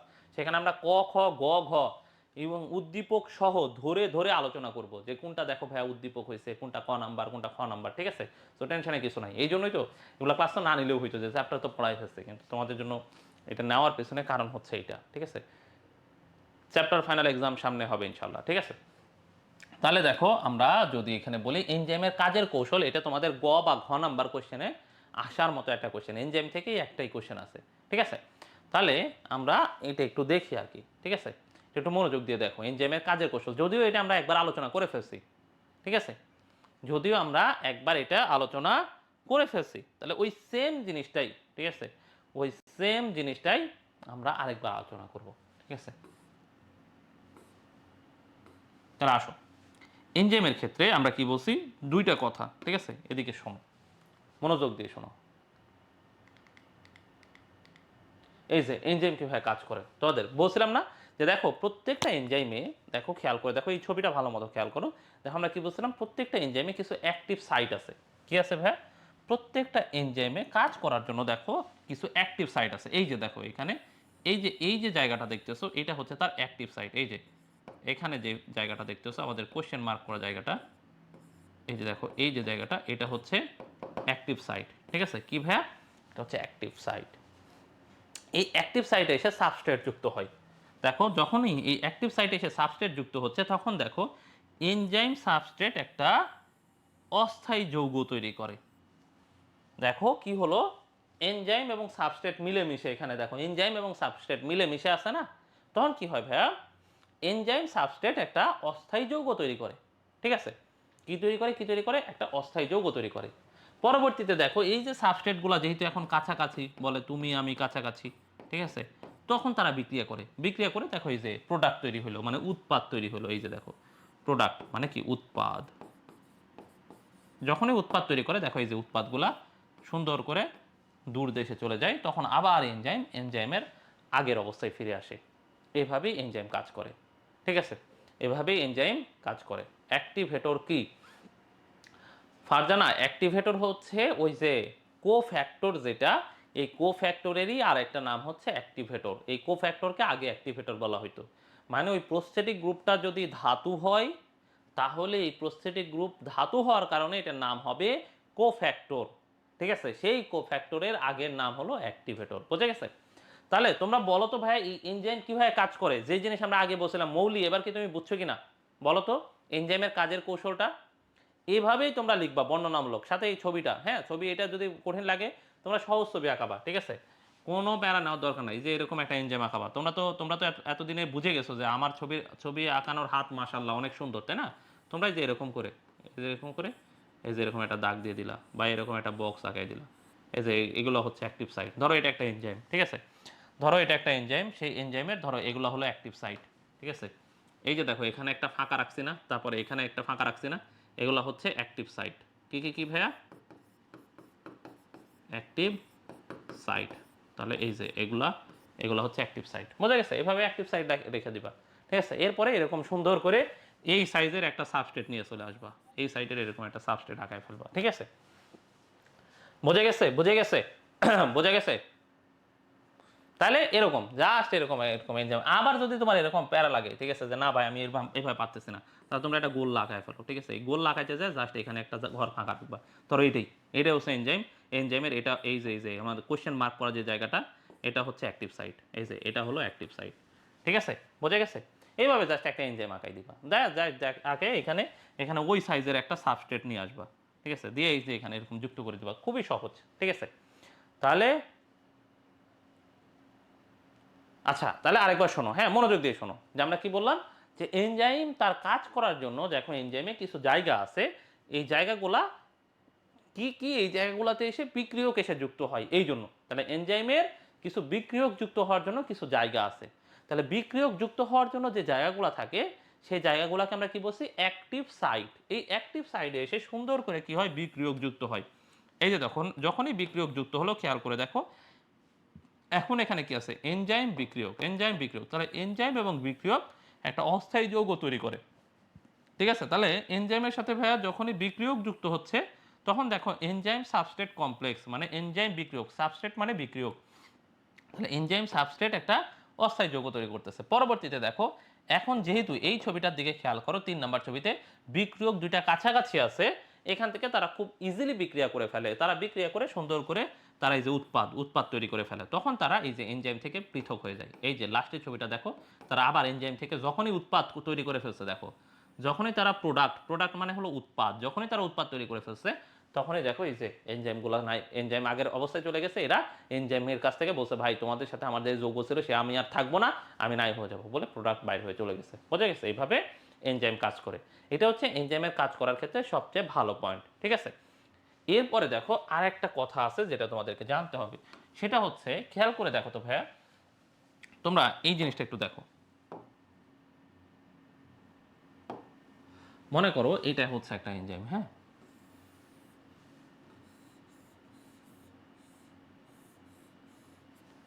মনে করো এটা একটা এনজাইম, হ্যাঁ, তাহলে এনজাইমের এই দুইটা হচ্ছে অ্যাক্টিভ সাইট।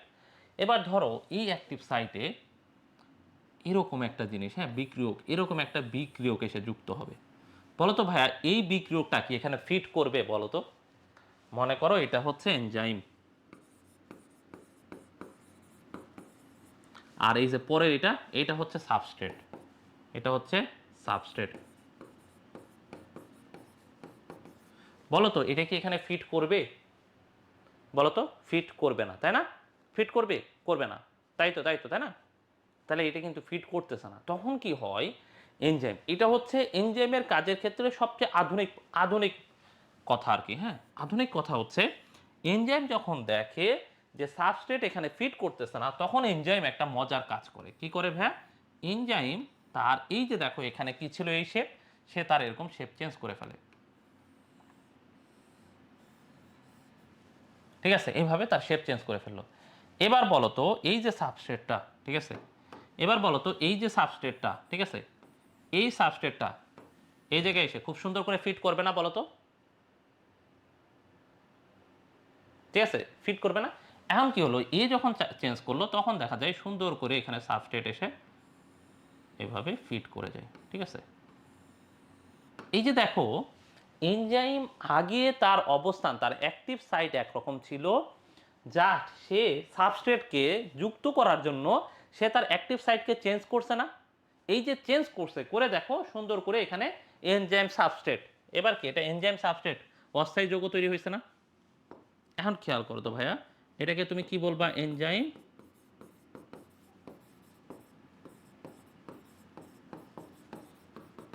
সাবস্ট্রেট কমপ্লেক্স বলবো না। তাহলে আগে যুক্ত হচ্ছিল না, কিন্তু পরে তারা কি করছে দেখো, এনজাইম তার অ্যাক্টিভ সাইটকে চেঞ্জ করে ফেলছে, চেঞ্জ করে তাকে যুক্ত করছে। এই যে এই ধরনের ফিট করাকে কি বলে জানো, এই যে এইভাবে ফিট হলো, এই ফিট হওয়াকে বলা হয় ইনডিউসড ফিট,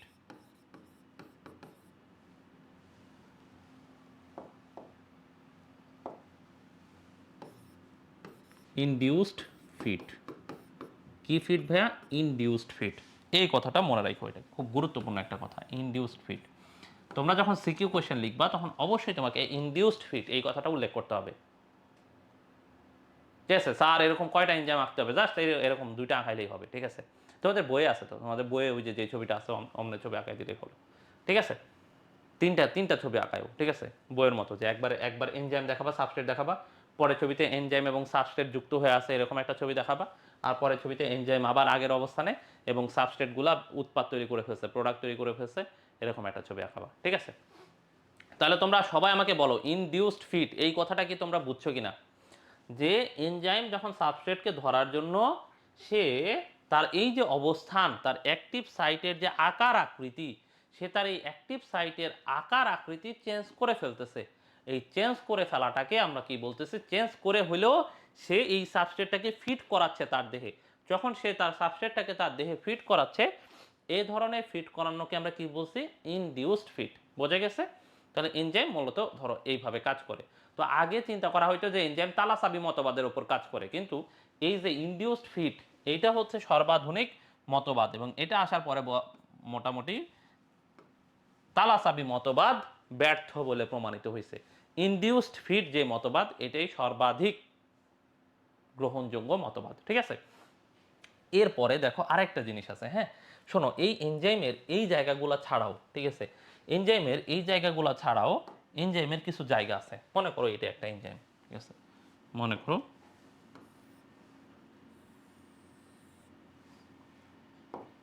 এটা একটা এনজাইম। সেই এনজাইমের ধরো এগুলো হচ্ছে অ্যাক্টিভ সাইট। হ্যাঁ, এই দুইটা তো অ্যাক্টিভ সাইট, তাই না? তাহলে ধরো এটা একটা এনজাইম, সেই এনজাইমের ধরো এই দুইটা অ্যাক্টিভ সাইট। তাহলে এই দুইটা কি ভাইয়া? এই দুইটা হচ্ছে অ্যাক্টিভ সাইট, এটা আর এটা হচ্ছে অ্যাক্টিভ সাইট, তাই না? এছাড়াও তোমাদের বইয়ে যেটা আছে, আসো তোমাদের বইয়ে দেখাই।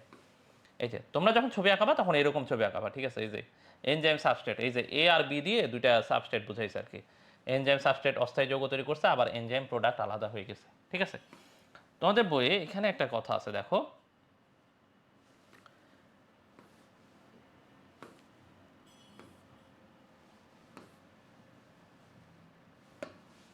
একটা জিনিস খেয়াল করে দেখো, এই যে এখানে দেখো অ্যাক্টিভেটর, দেখো একটা অ্যাক্টিভেটর, ঠিক আছে?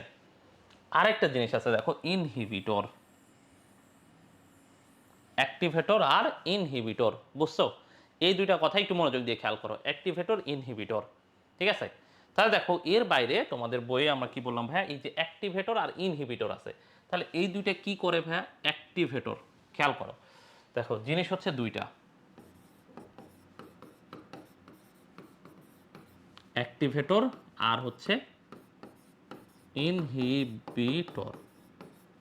ইনহিবিট মানে কি? ইনহিবিট মানে নিরুৎসাহিত করা, আর অ্যাক্টিভেটর মানে কি বুঝতেছি, তার অ্যাক্টিভিটি কি বাড়বে নাকি কমবে বলো তো? অ্যাক্টিভেটর যদি আসে তাহলে কি অ্যাক্টিভিটি বাড়বে নাকি কমবে?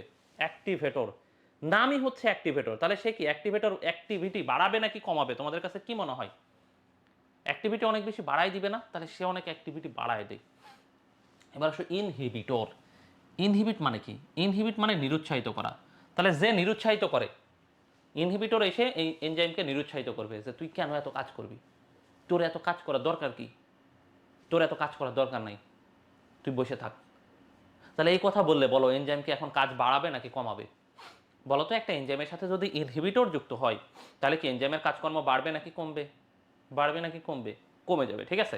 তাহলে দেখা যায় এই অ্যাক্টিভ সাইট বাদেও সচরাচর কি হয়, এনজাইমের দেখা যায় দূরবর্তী কোনো একটা জায়গায়, ঠিক আছে, এখানে খেয়াল করে দেখো দূরে কোথাও একটা, ঠিক আছে, এইখানে এরকম একটা সাইট পাওয়া যায়, ঠিক আছে?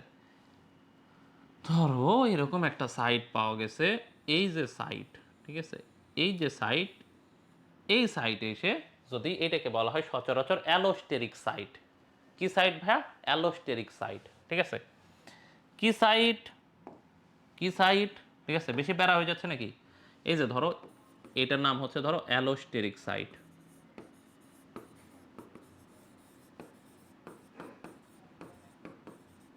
অ্যালোস্টেরিক সাইট, এই অ্যালোস্টেরিক সাইটে যদি দেখো, এর বাইরে দেখো এনজাইমের অ্যাক্টিভ সাইট বাদে এটা হচ্ছে থার্ড কনসেপ্ট। প্রথম কনসেপ্টে আমরা কি পড়ছি, এনজাইমের সাথে সাবস্ট্রেট আসতেছে, সাবস্ট্রেটগুলো বিক্রিয়া করে চলে যাচ্ছে। দ্বিতীয় কনসেপ্টে কি বলছি, এনজাইমের সাথে সাবস্ট্রেট যদি যুক্ত হইতে না পারে তাহলে এনজাইম তার অ্যাক্টিভ সাইটটাকে চেঞ্জ করে সাবস্ট্রেটটাকে যুক্ত করে, এটাকে আমরা কি বলছি, ইনডিউসড ফিট মতবাদ। এবার লাস্ট যে কনসেপ্ট, তিনটা হ্যাঁ এনজাইমের কাজের ক্ষেত্রে তোমরা এই তিনটা পয়েন্ট উল্লেখ করবা। আর একটা লাস্ট পয়েন্ট হচ্ছে, দেখো কিছু কিছু এনজাইম এভাবে তাদের দেহে আলাদা একটা সাইট থাকে, সেটাকে কি বলতেছি আমরা, অ্যালোস্টেরিক সাইট। এই অ্যালোস্টেরিক সাইটে যদি অ্যাক্টিভেটর যুক্ত হয়, কে যুক্ত হয় ভাইয়া? অ্যাক্টিভেটর যুক্ত হলে তাহলে দেখা যায় যে এনজাইম কাজের মাত্রা অনেক বাড়ায় দেয়, এনজাইমের কার্যকারিতা অনেক বেড়ে যায়। আর এই অ্যালোস্টেরিক সাইটে যদি ইনহিবিটর এসে যুক্ত হয় তাহলে কি হয়? এনজাইম তার কাজকর্ম করা কমায় দেয়, এনজাইম তার কাজকর্ম করা বন্ধ করে দেয়। যখন ইনহিবিটর আসতেছে, এনজাইম তার কাজকর্ম করা বন্ধ করে দিছে, এটাকে আমরা কি বলি বলতো? ইনহিবিটর। ঠিক আছে, এটাকে আমরা কি বলছি? ইনহিবিটর। তাহলে ইনহিবিটর আসলে এনজাইম কাজকর্ম করা কমায় দিবে। আর অ্যালোস্টেরিক সাইটে যদি অ্যাক্টিভেটর যুক্ত হয় তাহলে এনজাইম কাজকর্ম করা বাড়াই দিবে। বোঝা গেছে? তাহলে তোমরা এই এনজাইমের কাজের ক্ষেত্রে এই তিনটা কনসেপ্ট তোমাদের মাথায় ঢুকছে? এখন পর্যন্ত যদি ঢুকে থাকে তাহলে এনজাইম সম্পর্কে বোঝার জিনিসপত্র আমাদের শেষ।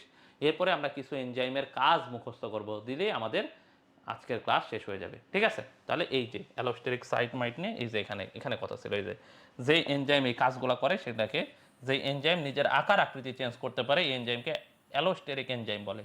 আর এই অ্যালোস্টেরিক এনজাইমে দেখো এখানে কিভাবে অ্যাক্টিভেটর এনজাইম যুক্ত হয়, এই যে এখানে খেয়াল করে দেখো, এই যে দেখছো, এই যে এটা হচ্ছে এনজাইম, ধরো এই যে এটা হচ্ছে এনজাইম, আর এখানে দেখো এই যে সাবস্ট্রেট যুক্ত হয়েছে, এই যে সাবস্ট্রেট। ঠিক আছে, আর এখানে দেখো একটা সুন্দর করে আর একটা জায়গা তৈরি হয়েছে, এই যে দেখো এটার নাম আমরা কি বলছি? Allosteric site. ঠিক আছে, এবার আসো এই ছবিটা মিশিয়ে দিচ্ছি, তোমরা এবার ভালো মতো ছবিটা খেয়াল করো, এই ছবিটা তোমরা ভালো মতো খেয়াল করো।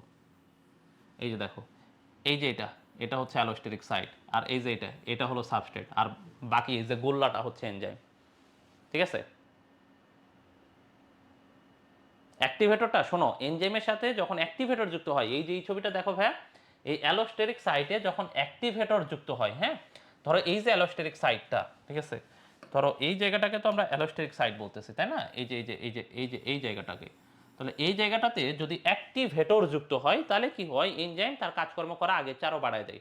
ধরো আগে এনজাইম 1 মিনিটে 10টা বিক্রিয়া করছে, তখন কি হবে? অ্যাক্টিভেটর যুক্ত হওয়ার পরে দেখা যাবে সে 1 মিনিটে 30টা বিক্রিয়া করবে। হ্যাঁ, সে তার অ্যাক্টিভিটি বাড়ায় দিছে। বোঝা গেছে? বোঝা গেছে নবনী? এই হচ্ছে মোটামুটি আমাদের এনজাইমের কাজের ঘটনা। ঠিক আছে, তাহলে এই কথাগুলাই তোমরা এবার হচ্ছে একবার রিডিং পড়ে ফেলবা, তাহলে মোটামুটি তোমরা হচ্ছে এখানে সবগুলা পারবা। আর সাথে অবশ্যই এই ছবিটা আঁকানোর চেষ্টা করবে, নিচেরটা না, এই যে ওপরের এই ছবিটা, হ্যাঁ, এই ছবিটা। ঠিক আছে, তাহলে এই তো মোটামুটি আমরা এনজাইম নিয়ে অনেক কিছু পড়ছি। এখন আমরা হচ্ছে এই যে এনজাইমের ক্লাসিফিকেশন পড়বো। এনজাইমের ক্লাসিফিকেশনে তেমন একটা বেশি পড়া নেই, তারপরে কিছু এনজাইমের যেই কাজ, এই কাজগুলো পড়লে আমাদের আজকের ক্লাস শেষ। ঠিক আছে, তাহলে যেহেতু আমরা অনেকগুলো পড়ে ফেলছি, আমরা একটা ব্রেকে যাচ্ছি। হ্যাঁ, আমরা একটা ব্রেক নিচ্ছি, ফিরে আসছি ব্রেকের পরে।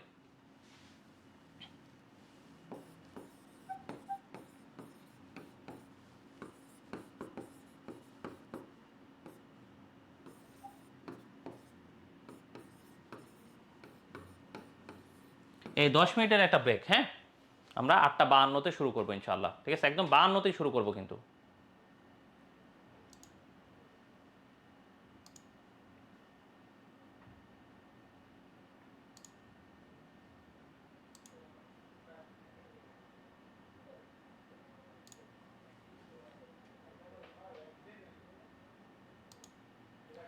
আচ্ছা, তাহলে আসো আমরা এবার কি করব বলো তো? আমরা অনেক কিছু পড়ছি, তাই না? এনজাইমের কাজের কৌশল এটা আমরা পড়ে ফেলছি। এবার আসো এনজাইমের টাইপ আমরা একটু পড়বো। ঠিক আছে, ঠিক আছে ভাইয়া, আমরা হচ্ছে একটু এনজাইমের এনজাইমের এই যে টাইপ, কি ধরনের বিক্রিয়াকে প্রভাবিত করে, ঠিক আছে, ঠিক আছে, কি ধরনের বিক্রিয়াকে প্রভাবিত করে, এটার উপর ভিত্তি করে দেখো এনজাইমের 9টা টাইপ আছে। কয়টা টাইপ আছে দেখো? 9টা টাইপ। এখন এই যে 9টা টাইপ, এই চ্যাপ্টার শেষ হওয়ার পর কোন চ্যাপ্টার পড়াবেন? এটা শেষ হওয়ার পরে তোমাদেরকে পড়ানো হবে প্রাণীর পরিচিতি, জুওলজি সেকেন্ড চ্যাপ্টার। বোঝা গেছে ফারজানা? তাহলে আসো আমরা আশা করি নেক্সট উইক থেকে জুওলজি ওই চ্যাপ্টার শুরু করতে পারবো আর কি ইনশাল্লাহ। তাহলে আসো কি ধরনের বিক্রিয়াকে প্রভাবিত করে, বা এই যে বিক্রিয়ার উপর ভিত্তি করে এনজাইমের এই 9টা টাইপ আছে, এর মধ্যে IUB, international union of biochemistry, international union of biochemistry, IUB, এই যে দেখো আইইউবি বলছে এনজাইম 6টা টাইপের। ঠিক আছে, তাহলে এই যে প্রথম 6 পর্যন্ত দেখতেছো, ঠিক আছে, এই যে 1 2 3 4 5 6, এই যে এই পর্যন্ত এই যে 6টা দেখতেছো, ঠিক আছে, এই 6টা এনজাইমের ক্লাসিফাই করছে কে? আইইউবি। তাহলে ইন্টারন্যাশনাল ইউনিয়ন অফ বায়োকেমিস্ট্রি বলছে যে এনজাইম 6 প্রকার। কয় প্রকার? 6 প্রকার। আর আমাদের স্যার বলছে এনজাইম কয় প্রকার? 9 প্রকার। ঠিক আছে, তাহলে এটা গেল হচ্ছে ওই যে যুগ্ম প্রোটিনের ক্ষেত্রে। ঠিক আছে, অ্যালোস্টেরিক সাইট কয়টা থাকে এনজাইমে? শোনো সাদিয়া, সব এনজাইমে থাকে না, কিছু এনজাইমে থাকে, কিছু এনজাইমে থাকে না, থাকলে একটাই সাইট থাকবে, ঠিক আছে? অথবা একাধিকও থাকতে পারে, কিন্তু সচরাচর একটাই থাকে আর কি, ঠিক আছে? তাহলে আসো আমরা এই যে ৯টা নাম, এখন কথা হচ্ছে ভাই এখানে যে বিক্রিয়া এনজাইমগুলো দেওয়া আছে, বিশাল কঠিন কঠিন বিক্রিয়া দেওয়া আছে, বিশাল কঠিন কঠিন কথা লেখা আছে, এগুলা কি আমরা এভাবে পড়বো? শোনো আমি যেটা বলতেছি এটা শোনো মনোযোগ দিয়ে, যে এখান থেকে বরাবর পরীক্ষায় কোশ্চেন আসলে শুধু এই নামগুলো আসে, যে এই এনজাইমের টাইপগুলোর নাম, যেমন ধরো oxidoreductase, transferase, lyase, isomerase, ligase, এই নামগুলো আসে, বোঝা গেছে? সো কষ্ট করে এই যে ৯টা টাইপের কোথায় কোন বিক্রিয়াকে প্রভাবিত করতেছে, বিক্রিয়াগুলো অনেক কঠিন কঠিন, এগুলো পড়া দরকার নাই। আল্লাহর ওয়াস্তে এখন পর্যন্ত যতগুলা পরীক্ষা দেখলাম, কোনো দিন কোনো পরীক্ষায় এর বাহির থেকে কোনো কোশ্চেন আসা দেখি নাই। সো এগুলা প্যারা নিয়ে পড়ার দরকার নাই। তাহলে তোমরা কি পড়বা? শুধু এই ৯টা নাম মনে রাখবা, ঠিক আছে? এখন এই ৯টা নাম মনে রাখা তো তোমাদের জন্য একটু কষ্টই হয়ে যাবে, ঠিক আছে? এই যে প্রথম যে ৬টা, এই ৬টা হচ্ছে আইইউবি অনুসারে, ঠিক আছে? কে বলছে ভাইয়া? IUB, international union of biochemistry, ঠিক আছে? তাহলে এই যে নামগুলা, এই নামগুলা মনে রাখার জন্য তোমরা একটা ছন্দ মনে রাখতে পারো আর কি, ঠিক আছে? যদিও ছন্দটাও খুব একটা বেশি ভালো এরকম না, তারপরে তোমাদের একটু মনে রাখতে হবে, ঠিক আছে? ওটিএইচ লিল, ঠিক আছে? তাহলে প্রথম প্রথম যেই ৬টা আছে এটা তোমরা মনে রাখতে পারো, ওটিএইচ লিল, এটা দিয়ে অট লিল, ঠিক আছে? ওটিএইচ লিল।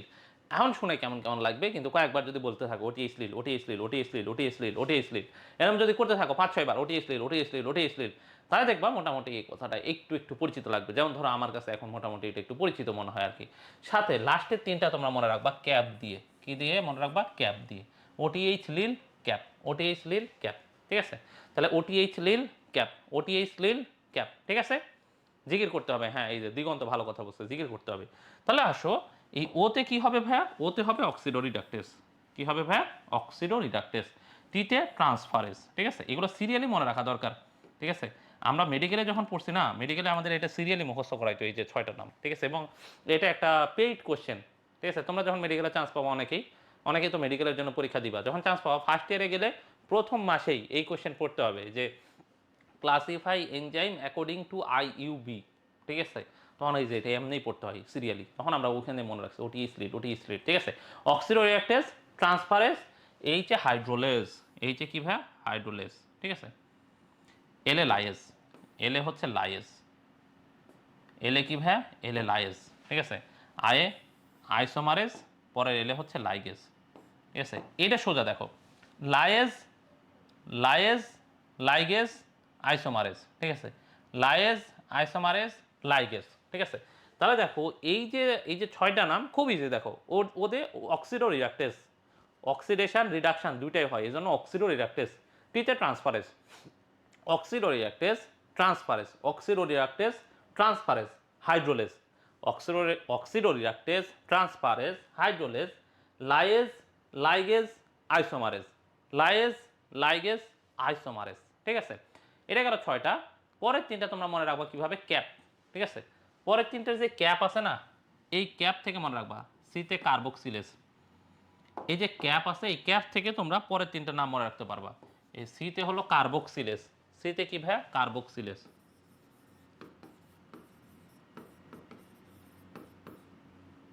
কার্বক্সিলেজ, ঠিক আছে? কার্বক্সিলেজ। এতে এপিমারেজ, এতে এপিমারেজ, আর পিতে ফসফোরাইলেজ।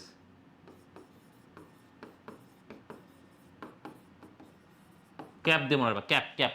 এই ক্যাপটা তো তোমাদের কাছে পরিচিত কথা, তাই না? Cap, cap, carboxylase, epimerase, phosphorylase, carboxylase, epimerase, phosphorylase, ঠিক আছে? তাহলে আসো এই যে এই কথাগুলো, এখানে দেখো এনজাইমে বলছে সরল এনজাইম। সরল এনজাইমে কি বলছে? যে আমরা বইয়ে যদি দেখি, তাহলে সরল এনজাইম হচ্ছে যে এনজাইমগুলো শুধুমাত্র প্রোটিন দিয়ে গঠিত, আর কিছু নাই, শুধুমাত্র প্রোটিন। এই যে সম্পূর্ণ অংশই শুধু প্রোটিন দিয়ে গঠিত, তাহলে সম্পূর্ণ অংশেই শুধু প্রোটিন যদি থাকে, তাহলে এ ধরনের এনজাইমকে আমরা বলি সরল এনজাইম। কি এনজাইম ভাই? সরল এনজাইম। এবার এই যে যৌগিক এনজাইমের মধ্যে এই যে ৯টা নাম আসে, এই যে দেখো অক্সিডো রিডাক্টেজ, ১ নাম্বার কি ভাই? অক্সিডো রিডাক্টেজ। এই যে বিক্রিয়াটা, এই বিক্রিয়াটা মনে রাখাটা খুবই কঠিন, তবে এটা আমি এখন পরামর্শ দিব না, তোমরা যখন নবম চ্যাপ্টার পড়ে ফেলবা, তারপরে এই বিক্রিয়া তোমাদের কাছে পরিচিত লাগবে আর কি, হ্যাঁ? তারপরে তোমরা ফিরে এসে এই বিক্রিয়াটা একটু পড়তে পারো। টিতে দেখো ট্রান্সফারেজ, এই যে দেখো টিতে ট্রান্সফারেজ, ঠিক আছে? এই যে হাইড্রোলাইটিক এনজাইম বা হাইড্রোলেজ, সেম কথাই। এল এ লাইএজ, লাইএজ, ঠিক আছে, লাইএজ। পরের আয়ে দেখো আইসোমারেজ, আইসোমারেজ। পরের 6 নাম্বার দেখো লাইগেজ, পরের এলে হচ্ছে লাইগেজ। আর ক্যাপ দিয়ে যে দেখো carboxylase, epimerase, phosphorylase, carboxylase, epimerase, phosphorylase. ওকে, এই যায় গেল। এবার এখানে দেখো লেখা আছে আইইউবি অনুসারে এনজাইম প্রথম 6 প্রকার, এবং এটা দেখো মেডিকেলেও আসছিল একবার 11-12-তে, বুঝছো কাহিনি। তাহলে এবার আসো এনজাইমের কার্যকারিতায় প্রভাবক সমূহ। এই যে এনজাইম যে কাজকর্ম করতেছে সেই প্রভাবকগুলো একবার দেখে ফেলি আর কি, ঠিক আছে। একটু প্রভাবকগুলো দেখি। এগুলো থেকে কোশ্চেন আসে না, না ওইরকম কোশ্চেন টোশ্চেন আসে নাই, তোমরা একটু বই টই দেখো, কোশ্চেন দেখবা যে ওখান থেকে পাবা না ওইরকম, ঠিক আছে। তাহলে আসো দেখো এনজাইমের কার্যকারিতার ক্ষেত্রে কিছু প্রভাবক, যেগুলো আমরা একটু আগে কিছু পড়ছি, এখন আরেকটু বেশি পড়বো আর কি, ঠিক আছে। তাহলে প্রথম কথা হচ্ছে দেখো তাপমাত্রা। আমরা কি বলছিলাম, কোন তাপমাত্রায় এনজাইম সবচেয়ে ভালো কাজ করে বলো তো ভাইয়া? আরে কোন তাপমাত্রায় এনজাইম সবচেয়ে ভালো কাজ করে বলো তো? 35 থেকে 40, তাই না? এই দেখো 35 থেকে 40, 35 থেকে 40 ডিগ্রি সেলসিয়াস তাপমাত্রায় এনজাইম ভালো কাজ করে। দেখো 40 ডিগ্রি সেলসিয়াস তাপমাত্রা এখানে ভালো কাজ করে না 40 পার হয়ে গেলে, কারণ ওই যে তাপের ফলে এনজাইমের কার্যকারিতা নষ্ট হয়ে যায়। আবার 0 ডিগ্রি সেলসিয়াস তাপমাত্রা বা তার আশেপাশে তার নিচে আসলেও এনজাইম কাজকর্ম করতে পারে না। আর কোন পিএইচে সবচেয়ে ভালো কাজ করে ভাইয়া? পিএইচ 6 থেকে 9। এটা আমরা বৈশিষ্ট্যের মধ্যে পড়ছি। এবার দেখো আমরা তোমাদেরকে বলছিলাম মনে আছে যে কিছু জিনিস থাকলে এনজাইমের কার্যকারিতা বেড়ে যায়, অ্যাক্টিভেটর। আবার কিছু জিনিস আছে থাকলে এনজাইমের কার্যকারিতা কমে যায়, ইনহিবিটর। মনে আছে তোমাদেরকে আমি অ্যাক্টিভেটর ইনহিবিটর পড়াইছি, মনে পড়ে? তাহলে এই যে দেখো কারা অ্যাক্টিভেটর হিসেবে কাজ করে আর কারা ইনহিবিটর হিসেবে কাজ করে এখানে দেওয়া আছে দেখো, খেয়াল করে দেখো। ম্যাগনেসিয়াম, দেখো ম্যাগনেসিয়াম, ম্যাঙ্গানিজ, ঠিক আছে। দেখো এরা যখন থাকবে ম্যাগনেসিয়াম, ম্যাঙ্গানিজ, কোবাল্ট, নিকেল, ঠিক আছে। ম্যাগনেসিয়াম, ম্যাঙ্গানিজ, কোবাল্ট, নিকেল, খেয়াল করো নামগুলা, হ্যাঁ এটা একটু মুখস্থ করতে হবে কষ্ট করে। দেখো magnesium, manganese, cobalt, nickel, magnesium, manganese, cobalt, nickel, ঠিক আছে। এমএনসি, ঠিক আছে, এটা এমনি মনে রাখতে পারো, এমএনসি, ঠিক আছে, MNC, magnesium, manganese, cobalt, nickel. এরা থাকলে দেখো এনজাইমের কার্যক্ষমতা বাড়ায় দেয়। দেখছো এরা কি করছে? এনজাইমের কার্যক্ষমতা দেখো বাড়ায় গেছে, এনজাইমের কার্যক্ষমতা বাড়ায় দেয়, ঠিক আছে। আবার দেখো কিছু বান্দা আছে, সেই বান্দাগুলা কারা? দেখো সিলভার, জিঙ্ক, কপার।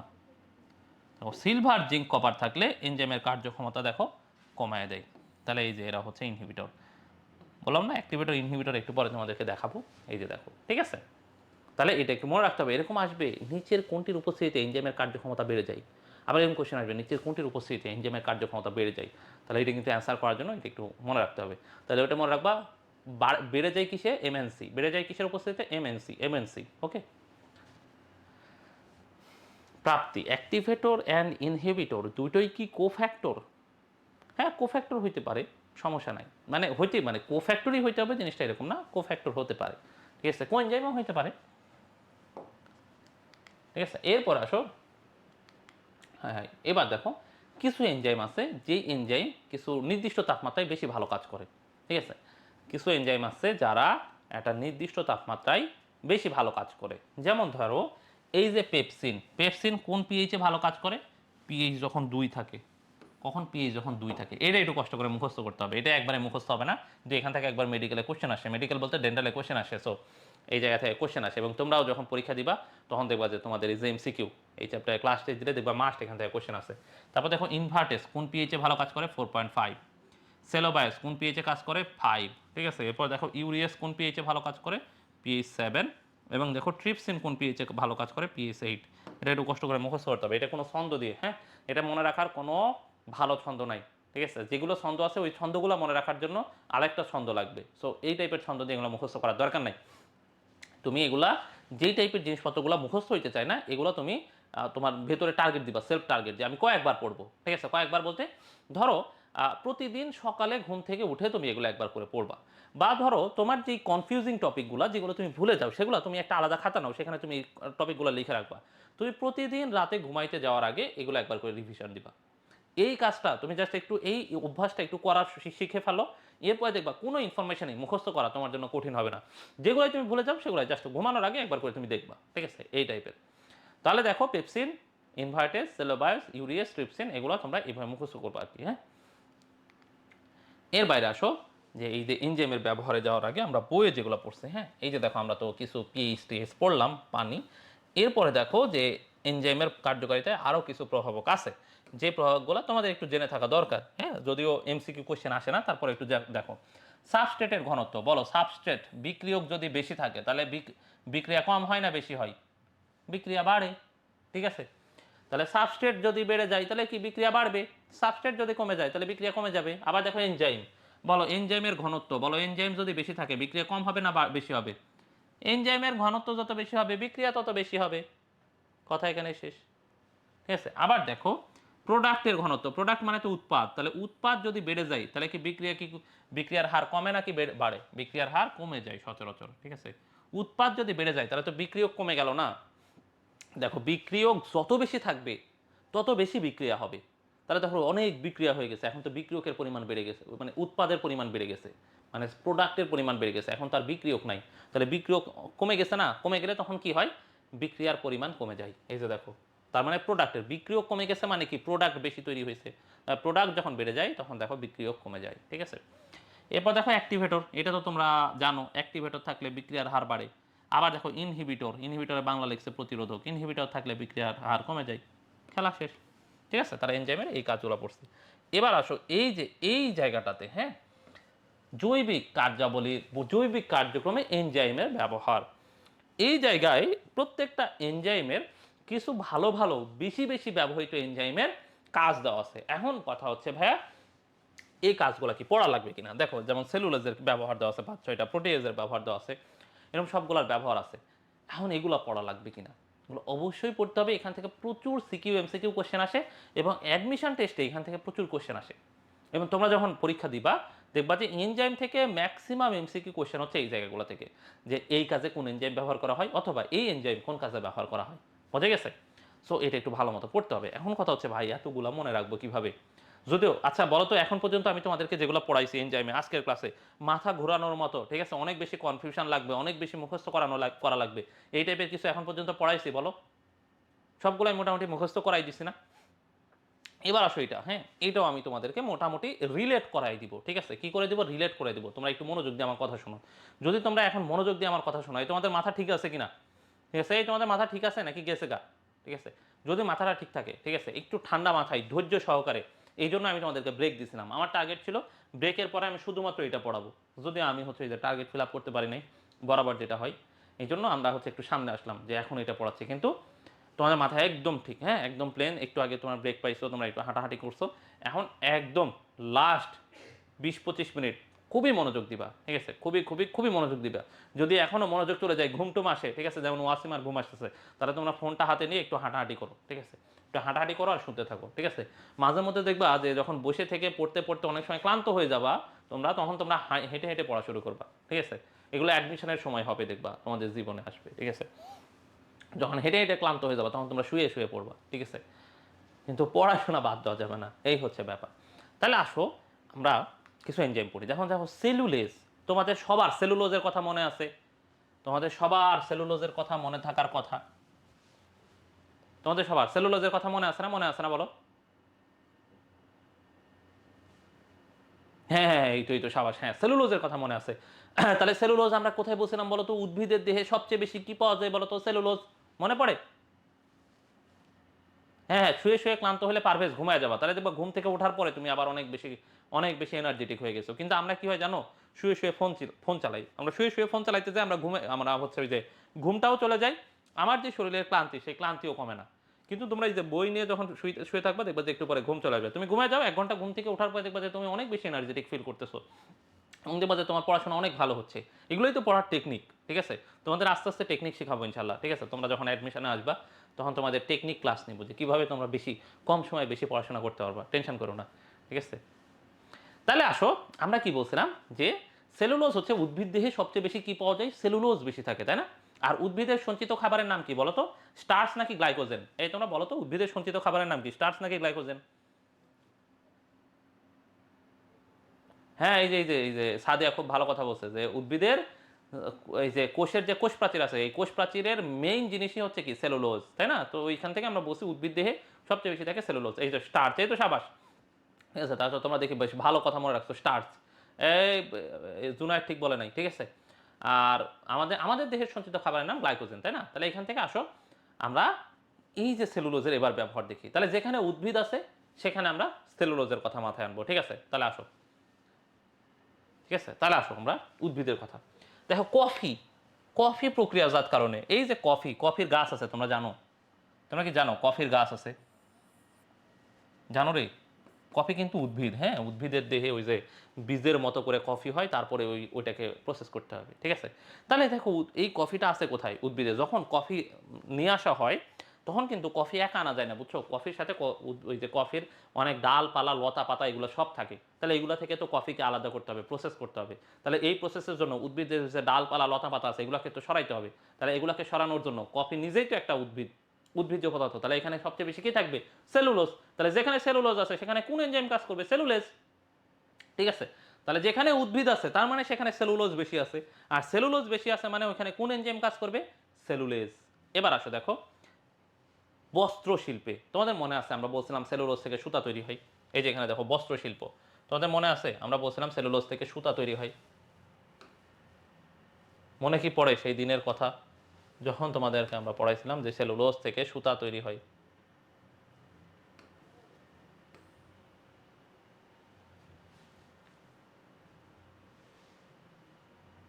হুম হুম, এই তো সাবাস। হ্যাঁ, তাহলে এই যে দেখো সুতা, তাহলে বস্ত্র শিল্পে। তাহলে কি ভাইয়া?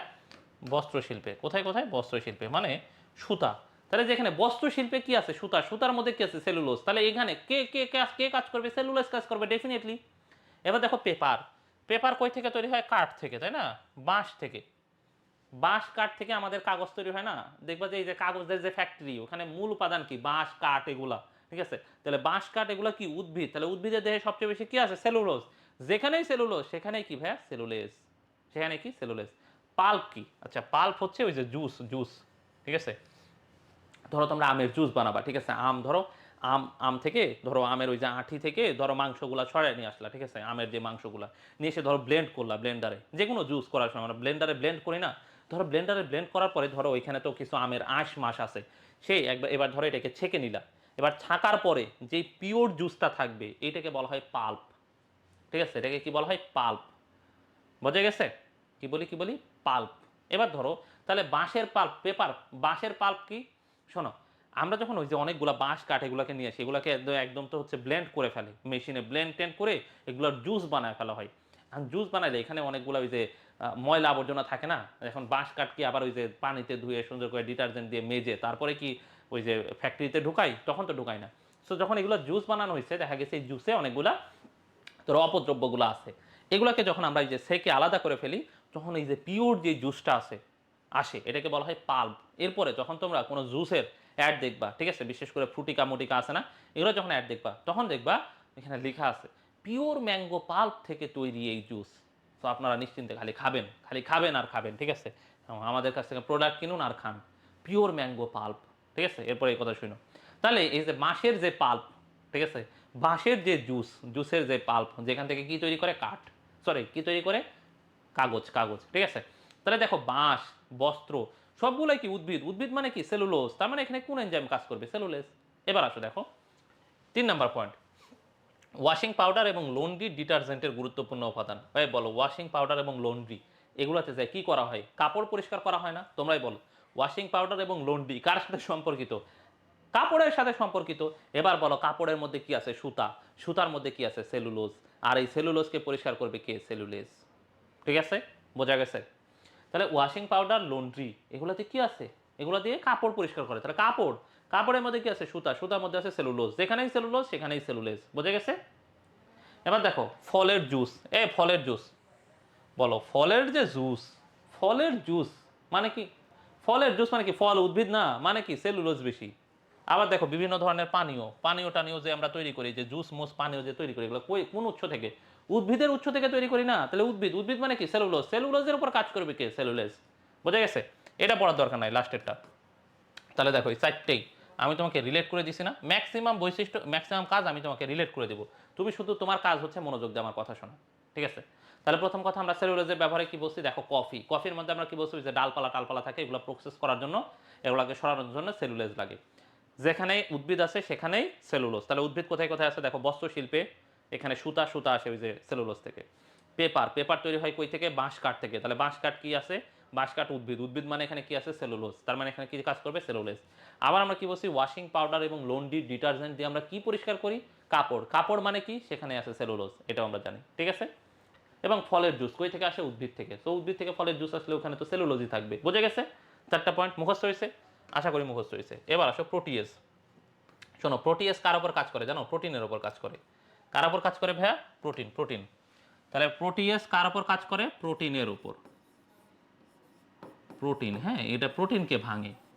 তাহলে আমাদের দেহ, ঠিক আছে, আমাদের দেহ কি দিয়ে তৈরি ভাইয়া বলো তো, প্রোটিন দিয়ে। তাহলে আসো যেখানে প্রোটিন পাবো সেখানে প্রোটিয়েজ পাবো, ঠিক আছে, যেখানে প্রোটিন পাবো সেখানে আমরা কি পাবো, প্রোটিয়েজ। এবার আসো দেখো লাস্ট থেকে আসি আর কি, হ্যাঁ দেখো লাস্ট নাম্বার পয়েন্ট কি বলছে, রক্ত তঞ্জন নিয়ন্ত্রণে। এ বলো রক্ত তঞ্জন যে হয়, রক্ত তঞ্জন মানে রক্ত জমাট বাঁধার কয়টা ক্লটিং ফ্যাক্টর আছে জানো, 13টা ফ্যাক্টর আছে। এটা তোমাদেরকে আমি গতদিন পড়াইছি, রক্ত জমাট বাঁধার 13টা ফ্যাক্টর আছে, এই সবগুলা ফ্যাক্টর হলো প্রোটিন, সবগুলা ফ্যাক্টর হচ্ছে প্রোটিন। দেখো রক্ত জমাট বাঁধা নিয়ন্ত্রণে, তাহলে এই যে রক্ত যে জমাট বাঁধবে, রক্ত জমাট বাঁধার যে 13টা ফ্যাক্টর আছে সবগুলা ফ্যাক্টর হলো প্রোটিন, তাহলে যেখানেই প্রোটিন সেখানেই কি প্রোটিয়েজ। ওকে, এরপর দেখো বেকারি শিল্পে এই এনজাইম, বেকারি শিল্পে কিভাবে ব্যবহার করা হয়। দেখো বেকারি শিল্প, এই যে এখন ঢাকার রাস্তাঘাটে দেখবা প্রচুর লাইভ বেকারি হয়েছে। আচ্ছা বেকারি শিল্প থেকে এই যে তোমরা বার্গার খাও না, ঠিক আছে, বার্গারের দোকান ছাড়াও দেখবা যে কিছু কিছু দোকান আছে যেখানে অনেক ধরনের বেকারি বেকারি আইটেম আছে, বেকারি ওই যে দেখবা অনেক পাউরুটি আছে, বার্গার আছে, তারপর স্যান্ডউইচ আছে যেগুলো আগে থেকে বানাইছে, ঠিক আছে, তারপর ধরো হচ্ছে ওই যে এখানে পিৎজা বানায় রাখা আছে, এগুলোর দাম আবার একটু কম হয় তুলনামূলক, ঠিক আছে, তো এগুলো বানানো আছে, আছে না। তাহলে এই যে দেখো বার্গারের মধ্যে মাংস আছে নাকি নাই বলো, আছে। পিৎজার মধ্যে মাংস দেয় কি দেয় না, দেয়। স্যান্ডউইচের মধ্যে মাংস দেয় নাকি দেয় না, দেয়। তাহলে এই যে এখানকার মাংসগুলাকে প্রসেস করবে কে, প্রোটিয়েজ এনজাইম। কে কে কে বলো, প্রোটিয়েজ এনজাইম। যেখানেই মাংস সেখানেই কি প্রোটিয়েজ এনজাইম, বোঝা গেছে। এরপরে দেখো জীববিজ্ঞানের মৌলিক গবেষণায়, তাহলে দেখো জীববিজ্ঞান কাকে নিয়ে গবেষণা করে, যে দেখো বিভিন্ন ওষুধ শিল্প, বিভিন্ন শিল্প এবং ওষুধ তৈরি, খেয়াল করো বিভিন্ন শিল্প এবং ওষুধ তৈরি, এই যে ওষুধগুলো তৈরি করে কার জন্য, এটা তোমরা এইভাবে মনে রাখবা আর কি, মনে রাখার জন্য বলতেছি। দেখো বিভিন্ন শিল্পে এবং এবং এবং এই যে যেগুলো ওষুধপত্র তৈরি হয় এগুলো কাদের জন্য তৈরি করা হয়, মানুষের জন্য তৈরি করা হয় না। বলে ম্যাক্সিমামই বলতো ভাই কাদের জন্য তৈরি করা, এই যে ওষুধ কার জন্য তৈরি করতেছি, মানুষের জন্য, মানুষের রোগ হলে ওষুধ, মানুষের যত ওষুধ আছে বাঘের এত ওষুধ আছে নাই তো, তাই না। তাহলে এই ওষুধগুলো আমরা তৈরি করতেছি কার জন্য, মানুষের জন্য, মানুষের দেহে কি আছে প্রোটিন, তাহলে এখানে এখানে কোন এনজাইম কাজ করবে, প্রোটিয়েজ, কোন এনজাইম কাজ করবে। তাহলে দেখো বিভিন্ন শিল্প গড়ে উঠছে মানুষের কাজের হেল্প করার জন্য, বিভিন্ন ওষুধ, ওষুধ কাকে খাওয়াই আমরা মানুষকে, এই যে গবেষণা করি জীববিজ্ঞানের যে মৌলিক গবেষণা করি, গবেষণার মধ্যে বায়োলজি ল্যাবে মাংস আছে নাকি নাই বলো, বায়োলজি ল্যাবে মাংস বলতে বিভিন্ন প্রাণীদের নিয়ে গবেষণা করি না। তোমরা হচ্ছে যে একটু বড় হয়ে গেলে তোমরা এই যে দেখবা রুই মাছ কাটতেছো, তোমাদের প্র্যাকটিক্যাল আছে রুই মাছ কাটা, ঠিক আছে, তাহলে এখানে মাংস নাই, তাহলে যেখানে মাংস আছে সেখানে কি আছে, প্রোটিয়েজ আছে।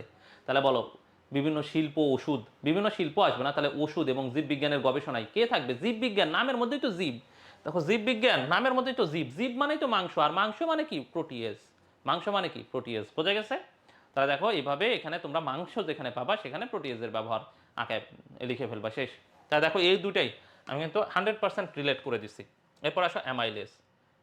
অ্যামাইলেস কার উপর কাজ করে জানো, তোমাদের মনে আছে, তোমাদের কি মনে আছে স্টার্চ, অ্যামাইলেজ এবং অ্যামাইলোপেকটিন দিয়ে গঠিত, তোমাদের মনে আছে এই যে স্টার্চ যখন আমরা পড়ছিলাম, স্টার্চে আমরা বলছিলাম 22% অ্যামাইলেজ,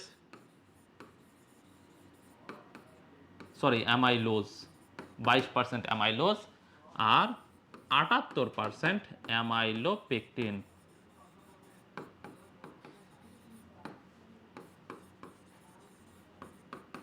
মনে আছে। তাহলে বলো তো ভাইয়া অ্যামাইলেজ কার ওপর কাজ করবে, স্টার্চের ওপরে নাকি সুক্রোজের ওপরে, তোমরা আমাকে বলো তো কার ওপর কাজ করবে, বলো তো। তাহলে অ্যামাইলেজ যে এনজাইম, এই যে দেখো নামের মধ্যে কি আছে অ্যামাইলেজ, এই ওটা কিন্তু আমরা পড়ছি হ্যাঁ স্টার্চ পড়ার সময়। তাহলে বলো এই যে অ্যামাইলেজ কার ওপর কাজ করবে, স্টার্চের ওপরে, তাহলে যেখানে আমরা স্টার্চ পাবো সেখানে কি থাকবে অ্যামাইলেজ। আসো আমরা স্টার্চ খুঁজি। দেখো এই যে তোমরা যে পড়ছো এই স্টার্চের ব্যবহারের মধ্যে পড়ছো না, স্টার্চ থেকে বিয়ার, মদ তৈরি করা হয়, পড়ছো কিনা। স্টার্চ থেকে কি তৈরি করা হয়, মদ, ওই যে ভাত পচায় মদ তৈরি করে, এটাও আমরা বলছিলাম, বলছিলাম না ওই যে দেশি মদ তৈরি করি আমরা ভাত পচায়। তাহলে ভাতকে পচায় যে মদ তৈরি করা হয়, তাহলে ভাতের মধ্যে কি আছে? স্টার্চ। এই যে দেখো স্টার্চ থেকে যে আমরা মদ তৈরি করি, তাহলে স্টার্চের উপর কাজ করে কোন এনজাইম? অ্যামাইলেজ। যেখানেই স্টার্চ সেখানেই অ্যামাইলেজ, কাহিনী এখানেই খতম। এরপর দেখো সেকেন্ড পয়েন্ট, কাপড় এবং বাসন কোষণ থেকে স্টার্চ অপসারণে। কি অপসারণে ভাই? এটা তুমি এমনি পারবা, নামের মধ্যে দেওয়া আছে দেখো, স্টার্চ অপসারণে। কি অপসারণ ভাই? স্টার্চ। তাহলে স্টার্চ অপসারণে তো অ্যামাইলেজই লাগবে, তাই না? আবার দেখো জটিল স্টার্চকে, এই যে দেখছো তোমার পয়েন্টেই দেওয়া আছে জটিল স্টার্চ, এই যে দেখো জটিল স্টার্চকে ভেঙে সরল চিনি, এই যে দেখো সরল চিনিতে পরিণত করতে, তাহলে কোনটা লাগবে বলো? অ্যামাইলেজ লাগবে, কোনো কথাই নাই, কারণ স্টার্চ যেখানে আছে সেখানে ভাই অ্যামাইলেজ। বোঝা গেছে? ঠিক আছে, বোঝা গেছে? বিয়ার আর মদ আলাদা না, অল আলাদা না, সেম জিনিসই আলাদা করে দিছে আর কি। এই বিয়ার আর মদের মধ্যে তেমন পার্থক্য নাই। বিয়ার হচ্ছে লাইট, হ্যাঁ, বিয়ারে অ্যালকোহলের পরিমাণ <5%। ঠিক আছে, এইটা এই তিনটা এখন তোমরা পারার কথা। এই বলো এই তিনটা তোমাদের মুখস্থ হয়েছে কি হয় নাই বলো?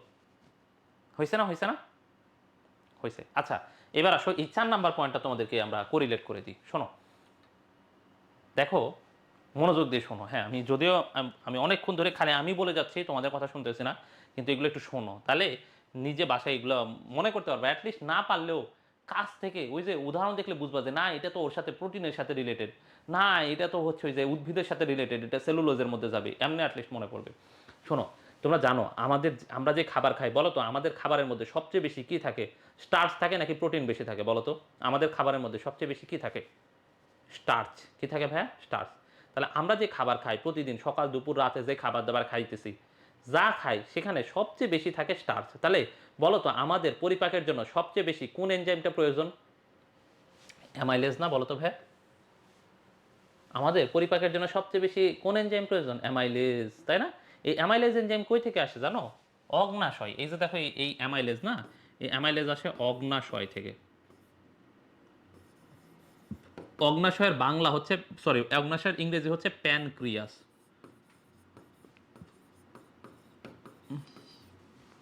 ঠিক আছে, তাহলে অগ্নাশয়ের ইংরেজি হচ্ছে প্যানক্রিয়াস। তাহলে বলো এই যে এনজাইম অ্যামাইলেজ এনজাইমটা আসে প্যানক্রিয়াস থেকে।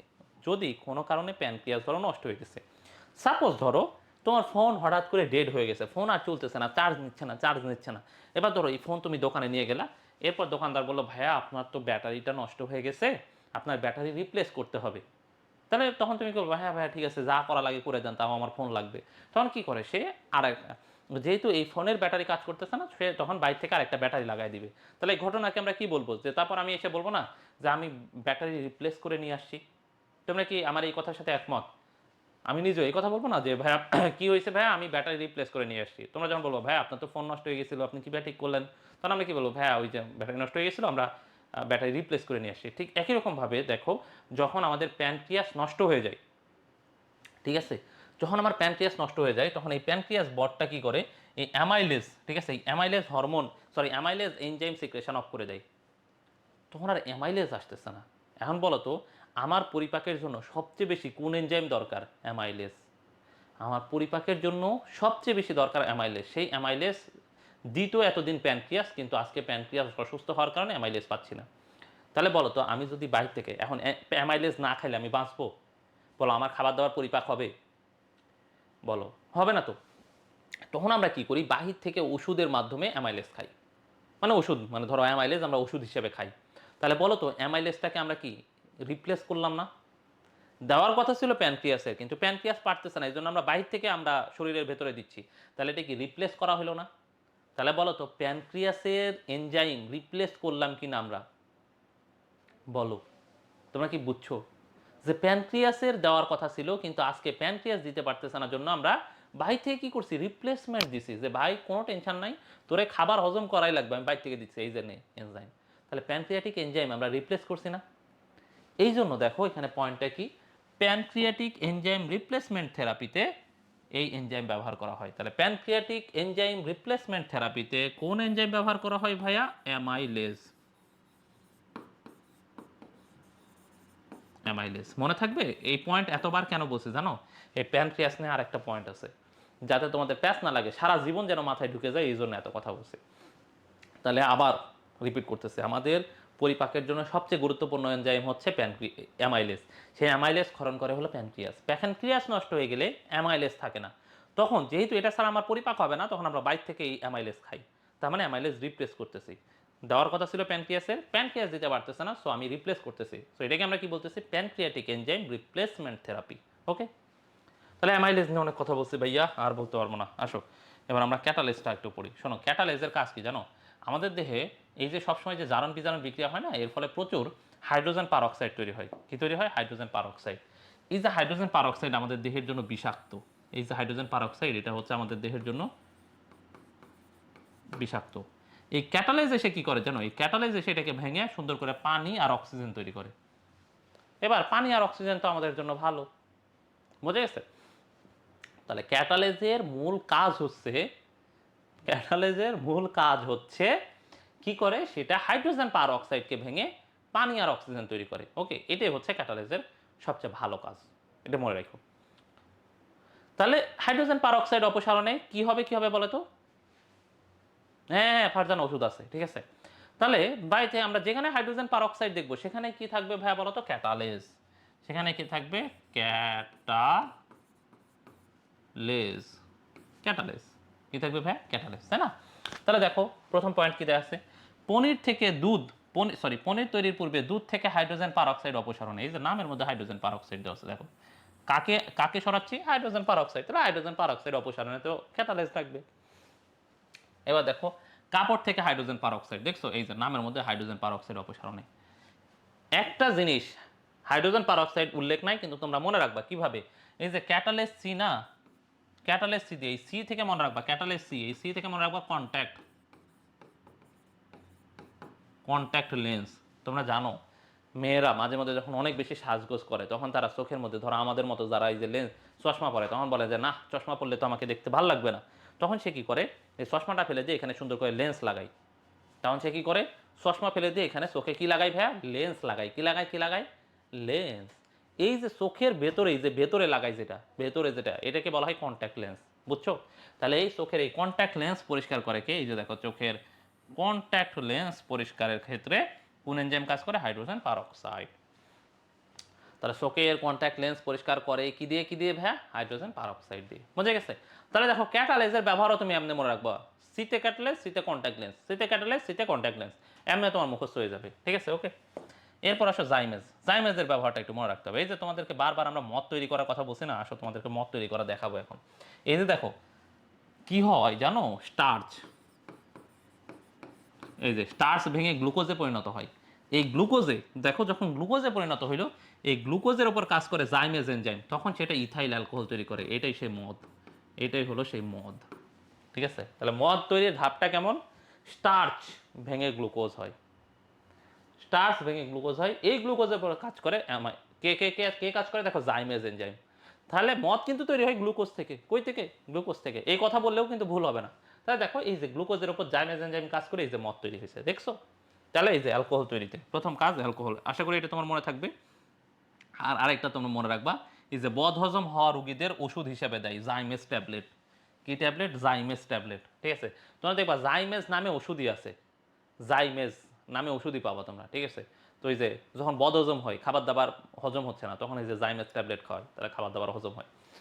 এবার আসো লাইপেজ। তাহলে লাইপেজের কাজ কার উপরে ভাইয়া? লিপিডের উপরে। শোনো লাইপেজের কাজ কোথায়? দেখো লাইপেজ কাজ করে লিপিডের উপরে। লিপিড, কার উপর? লিপিড। তাহলে আসো যেখানে লিপিড আছে সেখানে লাইপেজ থাকবে। আমরা ক্লাস অলমোস্ট শেষ, হ্যাঁ? এটা পরে আর এক পেজ আছে।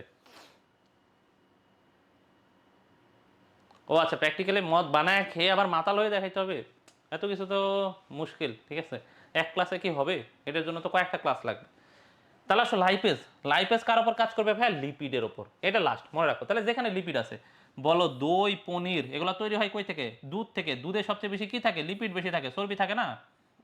দেখো যেখানে চর্বি আছে, লিপিড আছে। দেখো দই, পনির, তোমরা সবাই জানো দই, পনির, এগুলা যেখানে দই পনির আছে, সেই দই পনির দিয়ে কি তৈরি হয়? যে ঘি, মাখন, এগুলো সবগুলাতে কি থাকে? চর্বি বেশি থাকে, মানে কি? লিপিড বেশি থাকে, তাই না? তার মানে এখানে লিপিড। সো যেখানে লিপিড আছে সেখানে লাইপেজই কাজ করবে। এবার দেখো বেকারি শিল্পে ডিটারজেন্ট, জৈব অনুঘটক হিসেবে, এটা অত গুরুত্বপূর্ণ না, এটা একটু পড়ো। এখন দেখো যেটা গুরুত্বপূর্ণ সেটা হচ্ছে অগ্নাশয়ের বিভিন্ন রোগ নির্ণয় কাকে ব্যবহার করা হয়? লাইপেজ। শোনো, অগ্নাশয়ে যদি রোগ হয় তাহলে লাইপেজের পরিমাণ বেড়ে যায়, ঠিক আছে? অগ্নাশয়ে রোগ হলে এই যে লাইপেজ, এই লাইপেজ এনজাইম কি হয়? বেড়ে যায়। এই জন্য আমরা যদি সাসপেক্ট করি যে অগ্নাশয়ে কোনো রোগ হয়েছে কিনা, আমরা সাথে সাথে তাকে একটা পরীক্ষা দিই। সেই পরীক্ষার নাম কি জানো? Serum lipase. Serum lipase. পেট ব্যথা রুগী, পেট ব্যথা নিয়ে একটা রুগী হসপিটালে গেছে মানেই তাকে একটা টেস্ট মাস্ট দিবে। সেটা কি জানো? Serum lipase. কি টেস্ট ভাইয়া? Serum lipase. তাহলে লাইপেজের পরিমাণ যদি বেড়ে যায়, ধরো আমরা দেখলাম যে এই লাইপেজের পরিমাণ অনেক বেড়ে গেছে, ইজ এ ইনক্রিজিং, তখনই তুমি বুঝবা যে তার সমস্যাটা কোথায়? অগ্নাশয়। তার সমস্যাটা কোথায় ভাইয়া? অগ্নাশয়, মানে প্যানক্রিয়াসে। কোথায় সমস্যা? প্যানক্রিয়াস। এই অগ্নাশয়ের ইংরেজি হচ্ছে প্যানক্রিয়াস। এই যে মনে আছে? তাহলে দেখো অগ্নাশয় নিয়ে দুইটা কথা আছে। একটা হচ্ছে অগ্নাশয়ের মানে প্যানক্রিয়াটিক এনজাইম রিপ্লেসমেন্ট করতেছি আমরা অ্যামাইলেজ দিয়ে, আর অগ্নাশয়ের রোগ হলে কে বেড়ে যাচ্ছে? লাইপেজ বেড়ে যাচ্ছে। কে বাড়তেছে ভাই? লাইপেজ বাড়তেছে। ঠিক আছে, বোঝা গেছে জিনিসটা? দুইটা কিন্তু সেম পয়েন্ট না, এই জন্য ওইখানে এত কথা বলছি। তা আশা করি লাইপেজের ব্যবহার এখন তোমরা এই দুইটা ছাই ছাই করে মুখস্থ করে ফেলতে পারবা। বোঝা গেছে? এবার বলো তোমাদের কাছে, যদিও এখনই তোমার মুখস্থ হয়ে যায় নাই, কিন্তু মোটামুটি মুখস্থ হওয়ার কাছাকাছি গেছে কিনা বলো তো ভাইয়া? সবগুলো তো একবার, আমি তো জাস্ট একবার বলছি, এখনই তো তোমার মুখস্থ হয়ে যাবে না। ঠিক আছে, এখন কি এখনই মুখস্থ হয়ে যাবে? মুখস্থ হয়ে যাবে না। ঠিক আছে ফারজানা, আমাদের ক্লাসের সময় প্রায় শেষ, তো অলরেডি 3 মিনিট এক্সট্রা হয়েছে। আরেকজন টিচার আছে যে ক্লাস নেবে এরপরে 9:30 থেকে, উনি অলরেডি বাইরে বসে আছে। এই জন্য তুমি এটা একটু রেকর্ড দেখে নিও কষ্ট করে। বোঝা গেছে? বোঝা গেছে? এই তোমরা বুঝছো কিনা? তাহলে এখন বলো, তোমরা এখন মুখস্থ করতে পারবা না? এখন কি মুখস্থ করা অনেক বেশি প্যারা হবে? ঠিক আছে, এখন তো সব মুখস্থ, এখন তোমরা যদি পড়ো সাথে সাথে যেভাবে এইভাবে তোমরা রিলেট করে করে পড়বা। এর বাইরে দেখো এখানে কয়েকটা ব্যবহার, কয়েকটা এনজাইমের ব্যবহার আছে। এগুলো জাস্ট ওই যে একটা কাজের একটা এনজাইমই আছে, তো এই জন্য এগুলো তোমার এমনি এমনি মনে থাকবে। জাস্ট 2 থেকে 3 বার যদি পড়ো রিডিং, তাহলে এটা তোমার এমনি মনে থাকবে। ঠিক আছে, তাহলে আসো এগুলো একটু দেখে আমরা আজকে ক্লাস শেষ করে দিব। দেখো এখানে কিছু জিনিস আছে, যেমন দেখো ফলের রস তৈরিতে কি ব্যবহার করা হয়? পেকটিন। দেখো ফলের রস তৈরিতে পেকটিন ব্যবহার করা হয়, ওইদিকে আমরা কি পড়ছি? সেলুলেজ। আবার দেখো পনির তৈরিতে কি ব্যবহার করা হয়? রেনিন। পনির তৈরিতে রেনিন। ঠিক আছে, ঠিক আছে, এটা তোমরা মনে রাখবা প্যারা দিয়ে। ঠিক আছে, পতে পতে পনির, রতে রেনিন। ঠিক আছে, পনির তৈরিতে রেনিন। আবার দেখো কাপড়ের যে দাগ, দাগ তুলে ফেলে, এই কাপড়ের দাগ তুলতে ব্যবহার করা হয় অ্যামাইলেজ আর লাইপেজ। অ্যামাইলেজ আর লাইপেজ। কাপড়ের দাগ তুলতে কি কি ব্যবহার করা হয় ভাইয়া? Amylase, lipase. আর দেখো চামড়া লোম মুক্তকরণে, তাহলে চামড়ার মধ্যে কি আছে? চামড়া তো কি দিয়ে তৈরি? প্রোটিন দিয়ে তৈরি না? দেখো এই যে গরুর চামড়ার যে লোম তুলে ফেলে, এই যে চামড়া, চামড়া কি দিয়ে তৈরি? প্রোটিন দিয়ে তৈরি। এই জন্য এখানে কি কাজ করে? প্রোটিওলাইটিক। তারপর দেখো হজম, হজম সংশোধনে আমরা এই যে দেখো পেপসিন, অ্যামাইলেজ, পেপিন, এগুলো এনজাইম দিতে পারি। আর এখানে দেখো সবচেয়ে গুরুত্বপূর্ণ হচ্ছে 7 আর 8। ঠিক আছে, সরি 7 আর 8 না, 8 বলতেছি। ঠিক আছে, 11 আর 8। ঠিক আছে, দেখো বিভিন্ন বিভিন্ন ওই যে ক্লিনিক্যাল রক্তে ইউরিয়া, এটা তোমরা এমনি পারবা। দেখো রক্তে ইউরিয়া, ইউরিক অ্যাসিড শনাক্তকরণে ইউরিয়েজ আর ইউরিকেজ নামের সাথে মিল আছে। আর দেখো চোখের ছানির অস্ত্রোপচারে একটা এনজাইম ব্যবহার করা হয়, সেটার নাম হলো ট্রিপসিন। ট্রিপসিন এটা খুবই গুরুত্বপূর্ণ। তাহলে চোখের ছানির অস্ত্রোপচারের জন্য কোন এনজাইম ব্যবহার করে? ট্রিপসিন। কোন এনজাইম ভাইয়া? ট্রিপসিন। ওকে, ওই ট্রিপসিন দিলে চোখের যে লেন্সটা আছে না, লেন্সটা গলে যায়, হজম হয়ে যায়। তারপরে লেন্সটা ওখান থেকে বাইর করে নিয়ে এসে আমরা বাহির থেকে আলাদা কৃত্রিম লেন্স লাগাই দিই। চোখের ছানি যাদের আছে এটার সমস্যা, মানে তার লেন্সটা ঘোলা হয়ে গেছে, তখন আমরা এই যে ট্রিপসিন এনজাইমটা চোখের লেন্সে মেরে দিই। তখন কি চোখের লেন্সটা ওই যে হজম হয়ে গেল, তখন ওই লেন্সটা বাইর করে নিয়ে এসে বাহির থেকে আমরা ইনট্যাক্ট ব্র্যান্ড নিউ একটা লেন্স লাগাই দিই। বুঝে গেছে এটি? এবার দেখো বিভিন্ন চিকিৎসায় ব্যবহার আছে, যেমন দেখো ওইখানে আমাদের ওই যে রক্তে গ্লুকোজের পরিমাণ নির্ণয়ে আমরা অক্সিডেজ, পার অক্সিডেজ এনজাইম ব্যবহার করি। আর উচ্চ রক্তচাপ নিয়ন্ত্রণে আমরা এই যে প্রোটিওলাইটিক এনজাইম ব্যবহার করি। ঠিক আছে, আর এর বাইরে দেখো জমাট রক্ত গলাইতে, ঠিক আছে, জমাট রক্ত গলাইতে আমরা হচ্ছে কোন এনজাইম ব্যবহার করি? ইউরোবাইলেজ। কোন এনজাইম ব্যবহার করি ভাইয়া? ইউরোবাইলেজ। তাহলে জমাট রক্ত গলাইতে আমরা কোন এনজাইম ব্যবহার করি? ইউরোবাইলেজ। আর ফটোগ্রাফি শিল্পে, কাগজ শিল্পে কিছু এনজাইম আছে, এগুলা এগুলা এখন হচ্ছে তোমরা রিডিং পড়ে ফেলিও। হ্যাঁ, তাহলে এই প্রথম যে কয়টা বললাম এই কয়টাই মোটামুটি গুরুত্বপূর্ণ। ওকে, বুঝছো? তাহলে এই কথা, তাহলে এই হচ্ছে তোমাদের সাথে আমার এই চ্যাপ্টারের হচ্ছে যাত্রা আর কি। হ্যাঁ, এই চ্যাপ্টারে যদিও আরও 2টা ক্লাস আছে, তবে ফর্মালি এই চ্যাপ্টার নিয়ে মোটামুটি আমাদের যে একাডেমিক যে আলাপ আলোচনা ছিল সেগুলো আমরা মোটামুটি করে ফেলছি। ঠিক আছে, আশা করি এই চ্যাপ্টারটা মানে প্রকৃতিগতভাবেই চ্যাপ্টারটা একটু কঠিন, যার কারণে তোমার কিছু জিনিসপত্র একটু কঠিন লাগাটাই স্বাভাবিক। প্রচুর উদাহরণ আছে, প্রচুর বৈশিষ্ট্য আছে, কিন্তু আমরা চেষ্টা করছি কিছু কিছু রিলেট করার জন্য, এবং কিছু কিছু আসলে রিলেট করা যায় না, যেগুলো তোমরা মুখস্থই করছো বা মুখস্থ করা লাগছে আর কি। ঠিক আছে, তাহলে সবাই ভালো থাকো, সুস্থ থাকো। ঠিক আছে, সবার সাথে আবার আবার দেখা হবে ইনশাআল্লাহ। ভালো থাকো। হ্যাঁ, এমসিকিউ মাস্টার বুক এখনো আসে নাই, এমসিকিউ মাস্টার বুক প্রেসে যাচ্ছে আর কি। ঠিক আছে, আসসালামু আলাইকুম।